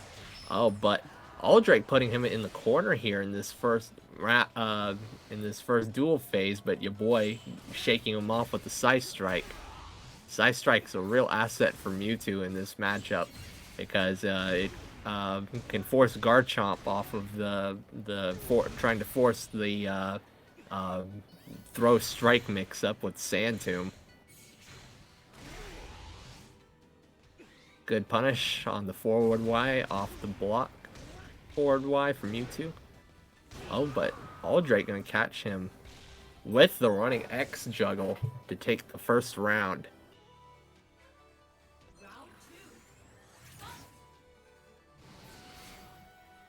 Let's see here. Kind of feeling each other out in this field phase. Oh, good perfect block by YaBoy, but he didn't hit confirm that first homing attack. Would have been a punish for him if he had followed it up, but that's okay because he gets this conversion in dual phase. Oh, good reaction to the counter attack by YaBoy with the jump Y. Garchomp's counter attack is similar to Lucario's, is also a mid blow, so you can beat it out with some jump ins on reaction. Now YaBoy threatening with the speed boost from Togekiss. And he gets the follow-up on the Scythe Strike to take the field phase. And now each of these guys have one round apiece. Aldrake's sitting on Burst. YaBoy is getting fairly close to Burst. He might. If he wins this field phase here, he'll have it. Which he does. Oh, he got the reset off the barrier, opting to take the crit grab. Oh, but perfectly timing that C80C into the grab. Ooh. To get the meaty grab right as the block stun was running out from back Y in field. And then, yeah, Aldrake kind of has to pop the burst now. Looks like I came out just in time to see the final round. Oh, yeah. And then welcome to the stream, Casey. I saw you have arrived. Oh my god. Oh, to catch him to drop shield. That's the round. Ooh, YaBoy taking the first game of the reset. Man. Yeah, that was just kind of a tough situation for Aldrake because he needed, he really needed to, he really needed to start taking. Well, he popped the burst there in field when he was basically one interaction away from losing the game, but he wasn't quite able to take advantage of the time he had in burst, since it kind of stayed in field the whole time, and YaBoy was kind of waiting in the wings there with the burst of his own once Aldrake's burst ran out. So, yeah, it was a real tough situation for Aldrake to deal with in that particular moment. Yeah, from when I came in, I just happened to see because the HP was even when I first looked at it, but then as quickly as I saw it, the health just diminished from Aldrake's meter. I was like, oh god, this is going way quicker than I could have ever thought that would be. All right, so oh lord, people just talk about their points now. Let's see. The Crash was saying I'm gonna regret going all in on Garchomp again, but I feel like I'd be dropping my man for the guy with results. And then they say Whimsical High Key is broken if you have a quick support. Oh, the Whimsical the cheer support. Yeah, I had mentioned I was talking about like cheer skills and Cheer support. skills, yeah. That's kind of postulating on whether or not YaBoy was running Whimsical, because some YouTube players will run Whimsical because it can give them a good chunk of synergy early on. Oh, I see. That would be good for Mewtwo, who's one of those little slower earning, slower building synergy Yeah, it's Pokemon. yeah, you're pretty much you have a very high chance to get like a 40% of your synergy gauge at least at some point in the match, if not in the first round with Whimsical. So sometimes Mewtwo players will like to just run it. It's not a total meme like and it doesn't go for other characters as well, especially if like you have a character that gets access to burst quickly with like Shadow Mewtwo, Weavile, Pikachu, etc. Mhm. Sometimes some of those guys kind of like to pop the whimsical to see if they can get a good chunk of meter early and maybe make some early momentum. That is something you can do, or if you, it's not unusual. It's not an unusual strat to make use of RNG to get some surprise momentum, as is the case with certain supports like Mew, running on characters like Machamp and Aegislash, getting allowing them with like attack and crit buffs to let them get some insane damage. It doesn't surprise me that some RNG can happen in a Pokemon spin-off game of all things. I mean, you would well, it's a little unusual. It's not as typical for a fighting game, but I Yeah, suppose exactly. not a something unheard of, obviously, for a Pokemon game. Mhm. Before I go into this next game, let's catch up in chat super quickly here. Crash is like, bro, guess I no longer count. Wait, what? What do you mean you Yeah, no longer count? I don't know. I'm not sure if it was when I was talking about Casey because they were saying, uh, because also Casey, that math is wrong. So you said I put 5K on your board earlier, but there's only 4.6K towards one side, which I can only assume is the boy since he said that. I wasn't actually sure what the points were. Um, and then I'm not. Well, I think Crash said what side they went to. Yeah, I went all into my entire 300 points total. I'm like, they like using them school with Gengar running Mew support. Okay, that's what you were addressing. Yeah. And then Tapper was about to mention the same thing. Crash said, "Yeah, I get to feel somewhat smart." There you go. Your boy is saying, what? Musical Gengar is a drug." And then Tapu agreeing. All right. Oh, and then Crash is double agreeing. All right. So game 2 of this reset. Let us check it out.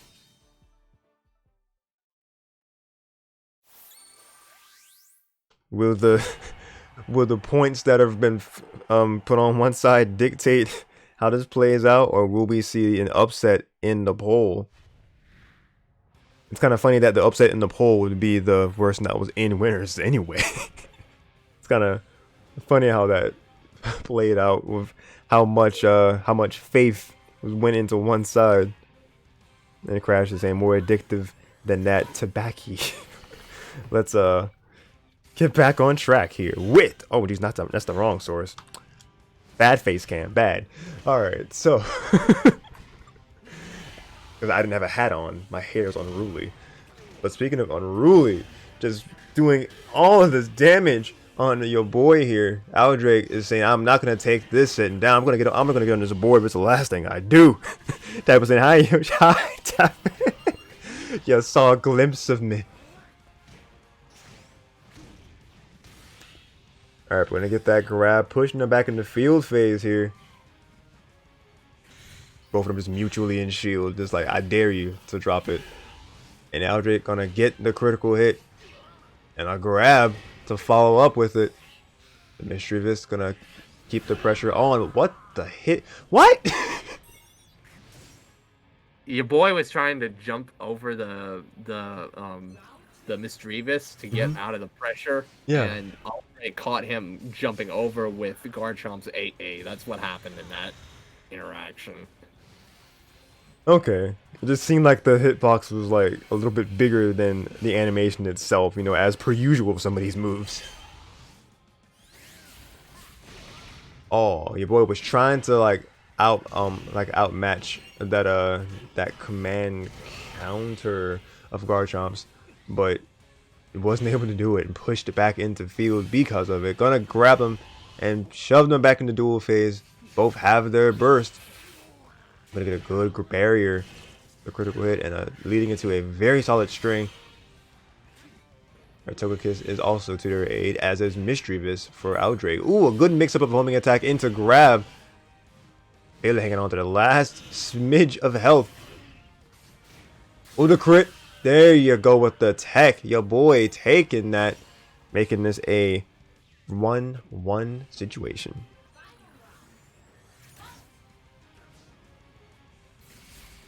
Ooh, reading that Russian homing attack with that counter attack. The tech from Aldrake, we're not gonna get a follow up after it, but your boy gonna get the follow ups though. The hits into the grab. Another one. Alright, seeing out of danger there. Oh, good JY. The anti-air. Counter. Just catching all the advances perfectly.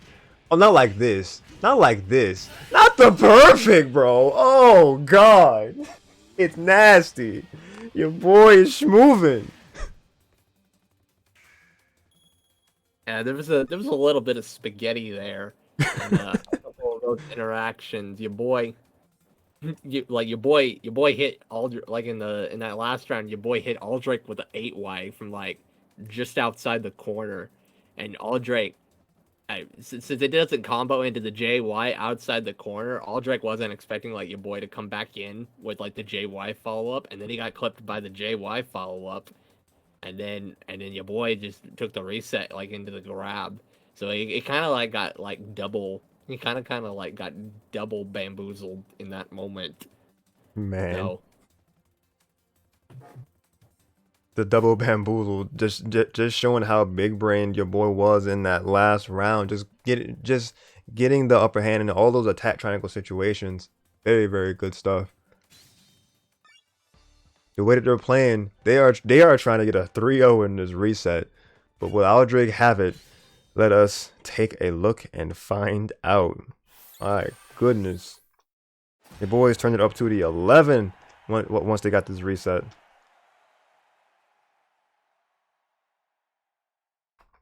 How y'all feeling in chat now?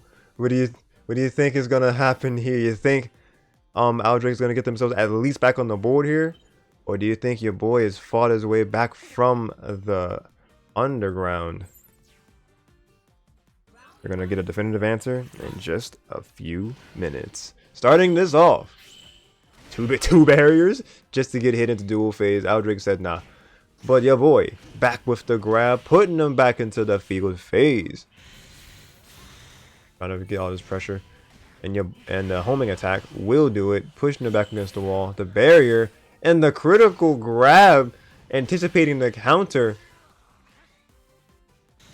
Alright, homing attack. Gonna drop the shield for that last part of it. Oh, that grab was not the option for Aldrake to use in that moment. The just frame side strike, not gonna complete it actually, but no matter, the grab will do it. No, I'm sorry, the chat. I have no faith for Aldrake. Oh no, not like this. And then, like Tapu says, it's not over until it's over in fighting games. Absolutely right. And then Aldrake proving that with those first few hits. Your boy's starting to... Oh, gonna get above that counter. Good dig follow up there. Mischievous gonna slowly come in with that pressure. But your boy gonna stop that from happening before it can start. Good grab, and Togekiss is ready to be used. Wait, okay. So Aldrake actually got the grab critical hit. Oh, but the barrier's gonna win out in that exchange though. They're gonna keep this string going. Oh my god, that damage output is wild. And Togekiss is gonna be there to recover some HP and increase the speed. A fast Mewtwo is very scary. Oh boy, this is very, very close because your boy is very close to taking this. right here, right now. Oh god, the Hyper Beam point blank! That's the game and the set and the tournament. A complete reverse 3-0. Yo, boy, my god. Dang, yeah. Aldrake was trying to be that was kind of rough. Aldrake was trying to be real careful in his approach, because your boy's kind of like thrown a few of those forward wise, so he was probably he was throwing a few of those sidewise to kind of catch your boy's lateral movement in the field phase, and he was also doing a good bit of like walking and blocking. Wasn't trying to commit too hard to the homing attack, but your boy still was able to kind of find the right moment to throw out the barrier there, and he saw the crit into that hyper beam. Yeah, it was. I mean, it was a whole lot Aldrake could have done in that situation, especially considering the amount of help he had to make up for it. So Yeah, for that was sure. good on your boy for kind of playing it patient and sticking it out there at the very end. Oh, that's absolutely. And then parroting what Tapper just says, good stuff to both. Great job to both sides. And then Lemon came in. Thank you for coming to the stream. They said, "Yo, boy, psh, more like your man." Yes, your boy is indeed your man. Your man who has taken this here tournament. And then Crash was Do we want to? saying, "Oh yeah, I'm gonna see if we can grab him for the interview." We're catching up in chat here. Because Crash was saying, this kid is why we a top tier junkie. Oh boy. I mean, Pokken is fairly balanced. I mean, you can do well with basically any character. Oh, and the aforementioned your boy just kind of making his way in here. He's already had the role because he's been a multi-time winner before. Just to, toot his horn a little bit. Welcome to the chat. Congrats on the win. Thank you. So, how does it feel? I feel like it's been a bit since we've seen and heard you as part of the interview. Yeah, it's been a minute. It is springtime. It is lovely outside, so I've missed a couple weekends. We had Battle at Lake Valor a couple weeks ago. Yes, Which sir. is also shouts out to Lemon. Shouts out to Lemon. Yes, big shout Gotta love outs. Yes, sir.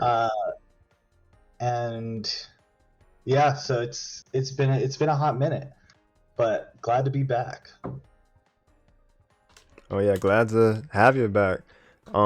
Usually Aberration is the one that's ready with like having the more questions set up. So you got anything leading in to ask your boy here? Yeah. So, first thing I usually ask some of our guests that come in after the tournament. The first thing I usually ask is with the North American Internationals qualifier coming around the corner, just a little bit over a month away. Are you planning on attending? I am planning on attending. Awesome. And am I to assume your 3v3 roster is indeed going to be Mewtwo, Lucario, Decidueye? Is that right? That is also correct. Okay. I did have that right. Okay. Related to that, is there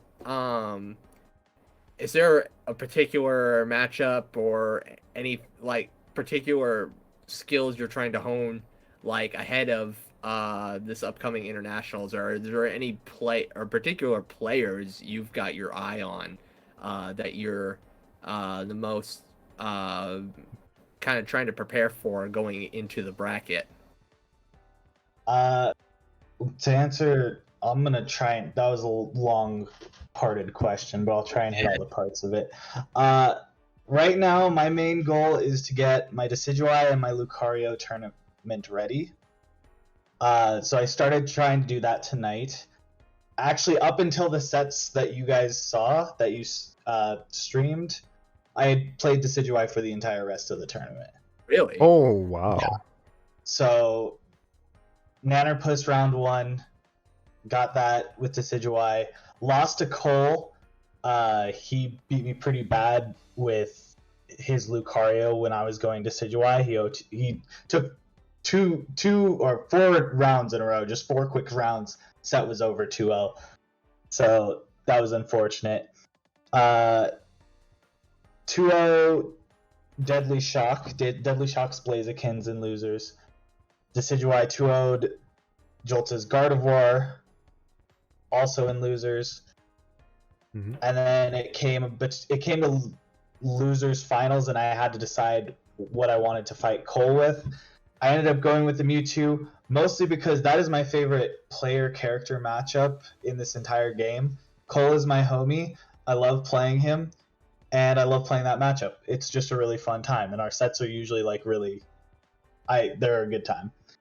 So was happy to bring Mewtwo out for that. I was kind of hoping I could do it all with Decidueye, but didn't want to take it. And I could have gone Decidueye against Aldrake as well, but at that point I was like, well, I'm at grand finals. I want to win this, and I know how to win this with Mewtwo. Well, yeah, that makes sense. That's certainly what we saw in those last couple sets. And it's funny you say, you enjoy that particular matchup with Kohler, because Kohler, as I kind of touched up on this when I was kind of doing the analysis of what was going on in y'all's set. Kohler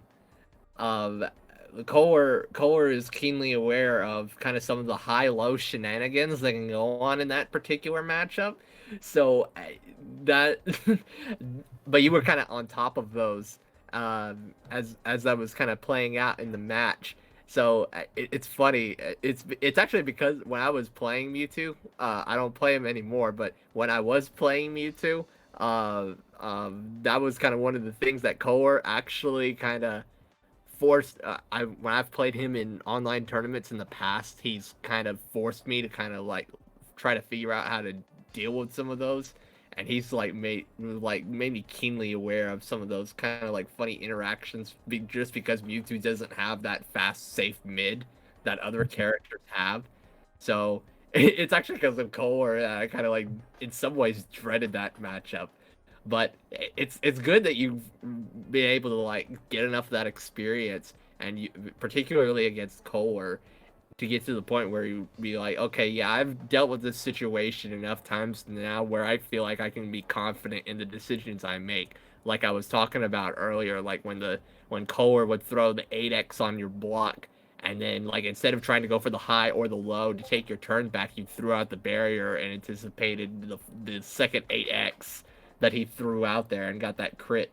So it's kind of neat to be able to see where you've gotten to the point where you're comfortable enough with the matchup that you're confident that you can kind of deal with some of these more ambiguous situations. So yeah, that's also kind of cool though that that little bit of information you gave us about some of those tournament matches off stream about the with the Decidueye and Decidueye. I've kind of dabbled with Decidueye a bit as well. There's a lot of like about Decidueye. I mean, Decidueye has a lot of great tools both on the air and on the ground. There's just a lot that he has going on, and there's a lot of depth to just like the number of tools he has that you kind of have to get used to, and like to really get the most out of the character, you have to spend a good bit of time with him. Because there's a number of ways you can kind of play him, just depending on which tools you decide to make use of. So I'm looking forward to seeing where you can get to the point where you can pull the Decidueye out a bit more. And I assume Decidueye is probably the character you're trying to get the most comfortable with, because I think you have more experience with your Mewtwo and Lucario than the Decidueye, correct? It's kind of changed around this point. When it was 2019 2019 when Worlds was in DC, the last chance qualifier there was 3v3, and I had the same team. It was still Mewtwo, Lucario, Decidueye. At that point in time, I had a lot more faith in my Lucario, and at that tournament, the Decidueye was what ended up impressing me the most. Out of the characters I played, I didn't do like super great at North America or at the LCQ or anything, but that was one of the big takeaways from that weekend. And then since then, I feel like I've played Decidueye a lot more, to the point where I feel like Decidueye is my stronger secondary than Lucario. Wow. But at the same time, I really want to keep my Lucario good. So next week, I'm gonna try and see how far I can get with Lucario. Okay, that makes sense. That's I forgot about that three. Well, I knew we had a 3v3 before on the international circuit, but I forgot it was in DC. So this is kind of more.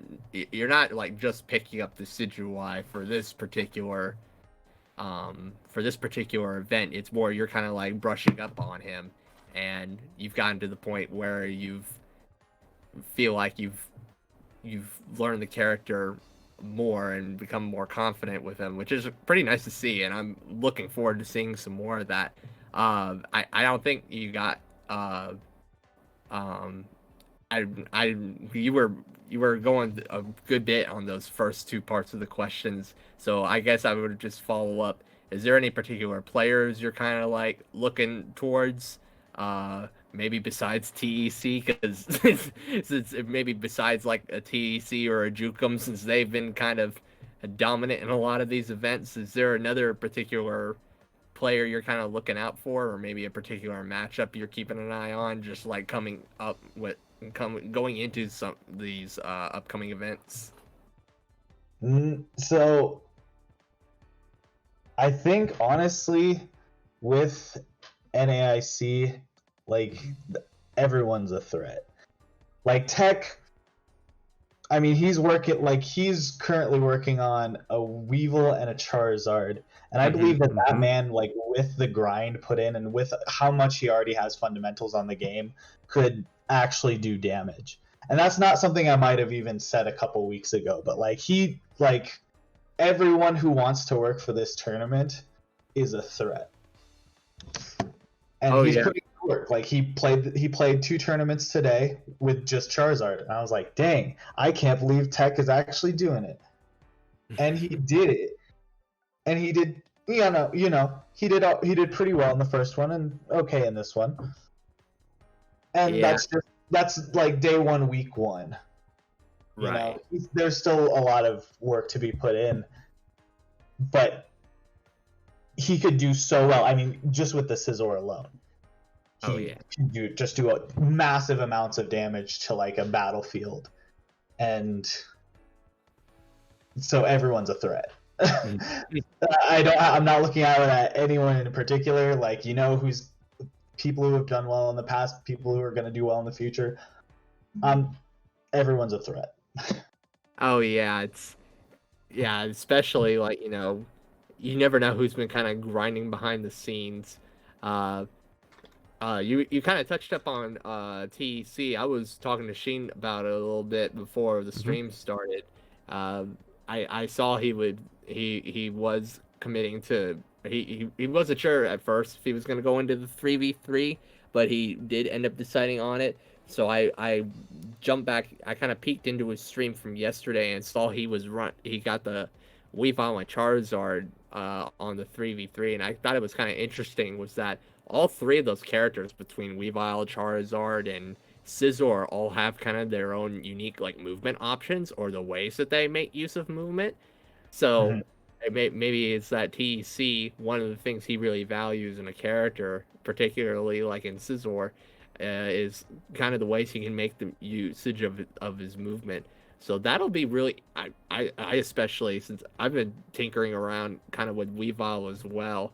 When you get Weavile, particularly when you get him into burst, when he's got the double icicles and the movement options become even more like varied that you can do off of the icicle crash jumps, I am really interested to see like what TEC will like come across in the lab and kind of like pull out in tournament, because especially because a lot of people have not there's never been a ton of like Weavile representation in tournament in the past with Pokken, but especially now, like it's been so long. It's just I'm if TEC can really get a handle of that character, there's no telling what he's gonna be throwing people off with in tournament. Um, so yeah, that and of course the Charizard as well, as we've seen from players like Raquel in the past. We know that character, even though he has particular matchups he kind of struggles with, that tends to put him on the lower end. That tends to kind of put him on the lower end of the tier list. He still has, in the right capable hands, especially once he gets in, can do some serious damage. Can turn things around quickly in his favor. So it's just, especially when he gets in burst. So Charizard's always a scary character to go up against. But yeah, since this is 3v3 that we're talking about, it's really gonna come down to like knowledge. It's gonna really come down to like character knowledge. How much character knowledge can you pick up from your 3 members in the time period we have leading up to the tournament? So I feel like the most knowledgeable players are gonna be the ones that have are the ones that are the best at learning, and have the best sense for a character's toolkit, are going to be the ones who are going to have the advantage going into like the 3v3 environment. But yeah, I think that's pretty much everything I could think of to ask off the top of my head. Was there anything else you wanted to add, Sheen? I can't think of anything honestly because I've risked uh the thought of just repeating what I've asked before in multiple in previous interviews, because we've had this man on a number of times before. So I think you covered all the bases. I just want to comment on the fact that you said that about the 3v3 streaming yesterday. I noticed there were a number of people streaming 3v3 stuff yesterday. I just kind of saw it in my notifications. I was like, oh yeah, dev team. Oh yes, TEC. Oh okay, sure. And then I just started seeing other names pop up. I'm like, okay, is there something I missed here? Like, Yeah, NAIC is coming up. That's it. And it's cool to see I them. personally, I love 3v3s. 3v3s is fantastic, and I believe there should be tournaments for 3v3s. Oh, okay, thank It you, is Tucker. that like not a lot of people do like 3v3s, Yeah. and probably not as like the main poke. Like if your goal is to bring people in, it probably was not the call for TPCI, but I do really enjoy 3v3s, and I part of why I like it, like you would if you had watched Tech's stream yesterday when he was streaming 3v3s, Mhm. as he was talking through how he was playing, he was just like, "Yo, I'm like this is starting to feel fresh again." Like Oh, it's nice. such a not like super untapped meta, but like there's so many things that 3v3s bring to the game. So I'm excited for lots of 3v3 stuff coming up. And it's a good chance because it is, you're right, it's about who knows their 3 characters the best.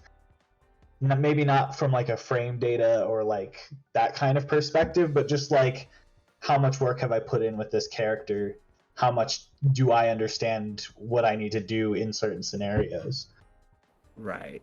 Yeah, that's the thing with 3v3 is that, like, one of the probably what a lot of people have issues with 3v3 is like the logistical side, especially like at tournament, and you have like especially when it gets to like best of 5 and you got like all 3 matches, or go into like all 3 rounds with all 3 characters, it can kind of drag on. But the 3v3 format also brings with it a lot of new like strategies and like things. It forces people to kind of like learn new characters that they wouldn't normally otherwise play, and you'll get some more character representation that you might not see otherwise, as well as like the usage of synergy between the characters is also um, kind of in the King of Fighters style where the meteor can carry over. Um, that whole mechanic alone brings like a whole bunch of possibilities to the table depending on the way you like organize your team. So I do agree with you in that respect that it is kind of a interesting, new, and well, maybe not so much new in general, but like whenever it does kind of like jumping back into it for the first time can feel very new and refreshing. So I do, at least from the spectator standpoint, I do look forward to seeing kind of like what happens with that as the meta is kind of like once again tapped into with 3v3 and seeing how that kind of plays out. And it's just you have the opportunity to like just really enjoy the game from a different perspective through like the lens of another character. Because Mewtwo, like you play as Mewtwo all the time, and it's like it's cool. I love Mewtwo. Mewtwo's great. I love the stuff he can do. I'm having a great time. And then you do that with another character, and you're like, whoa, this is cool, but in different ways. It like forces me to think in different ways, and it helps you understand the game better from a different perspective. Right. And Absolutely. I think it's just good. Just Burnside would talk a lot about like the personification of like who you choose as your main character, or like just the amount of this game puts in individual the much this how much this game puts into individualizing the characters and making them all, they all have their distinct traits and personalities about them, and it's just you get to see it through the lens of another character. I think it's a great time, but that's just me. Yeah, that's I always a agree. fun experience when picking up another character is like you're almost enjoying the game all over again from a new perspective. Like in a lot of if the character design is well done in a fighting game, but as you mentioned, this is particularly the case with Pokken because every character in like their move set and their play style is very unique. So there's a whole lot you have to explore when you're switching over to a new character, and that is also like another plus of the 3v3 experience is like we've kind of touched up on already is that freshness aspect to picking up a new character and learning kind of almost learning the game all over again. The game's got a lot of depth, so it's still fun to be playing it years later, and there's still new stuff coming out all the time, even though the game hasn't been patched. Just because each character has its own depth to it that different people can explore in different ways. Absolutely. All right, well, was there anything else you wanted to add, Sheen, before we wrap things up here? Just to add my like super quick 2 cents about 3v3 in general. Like I just love that. For one, I'm actually surprised nobody else has said this, but it feels more like a Pokemon battle. We have multiple Pokemon we're throwing into the mix, and it's just so cool seeing the different matchups that get to have their time in the sun. So yeah, like having 3v3 come more to the forefront. I look forward to seeing more of that myself. The mental exercise of 3v3 is real, and like the extra time it takes is no joke. Mm-hmm. But I'd imagine. I even could from imagine. a spectator's perspective, yeah, there a lot of the people who are watching are going to be just Pokemon fans, and they're just like, oh, this feels like a Pokemon battle. So, and how you see it becomes more like each trainer's Pokemon instead of just a Pokemon in general. Yeah, exactly. It feels, more attached to the player. Like we know people because oh yeah, like they're like that like super cracked like like this Pokemon player. But seeing, like they'll start to have, a few more Pokemon under their belt. And so oh yeah, like they're um like they have like their mastery of that, but they also have that now under their belt too. So they have these Pokemon in like in their wheelhouse, and it's great.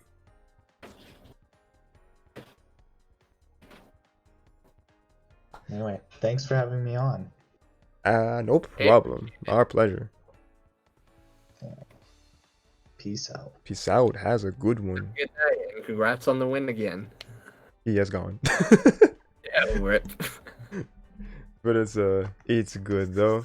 Always always good to have a returning voice on to the interview call.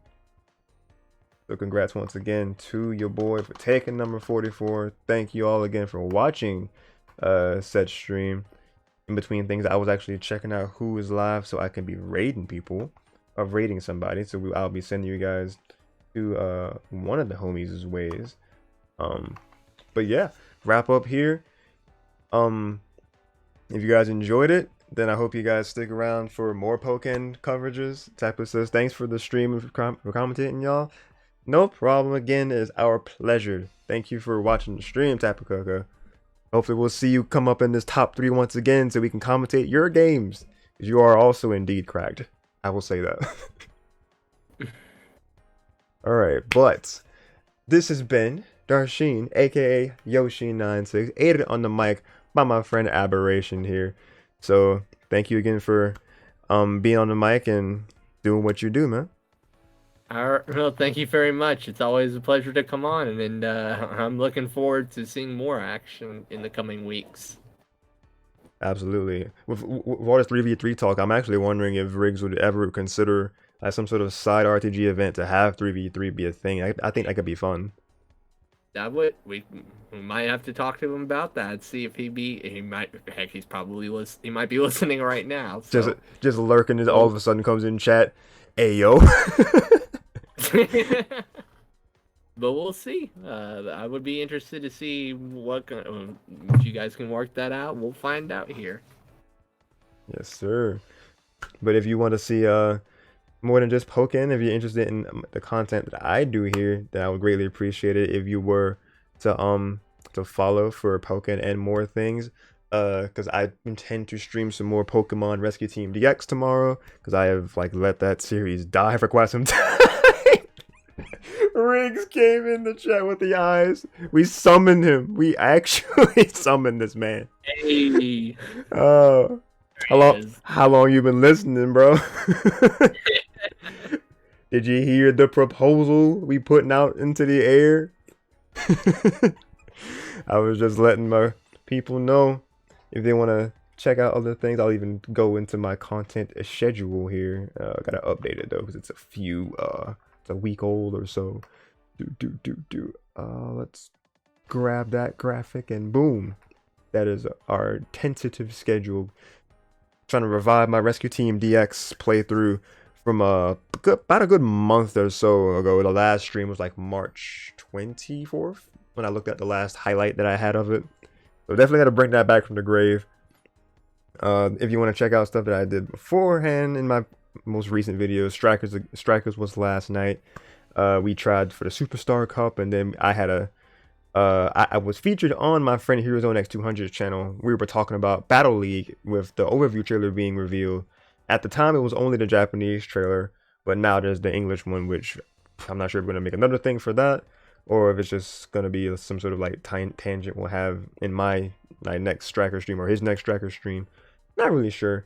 But if you want to see me, Heroes on X200, and another mutual friend of ours, talk about our hopes and concerns with Battle League, then check that stream out. It is just us talking for a long time about Strikers Battle League, and it could be entertaining. I think it was entertaining, so I hope you guys think it's entertaining. But that's all from me. And Riggs adding on to what we were proposing, 3v3 maybe one day. It depends on the interest.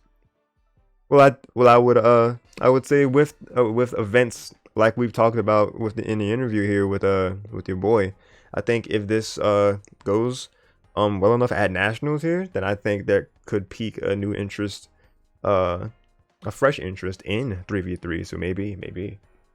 But that's enough of my rambling. If you want to see more, once again, follow to be notified the minute I go live next.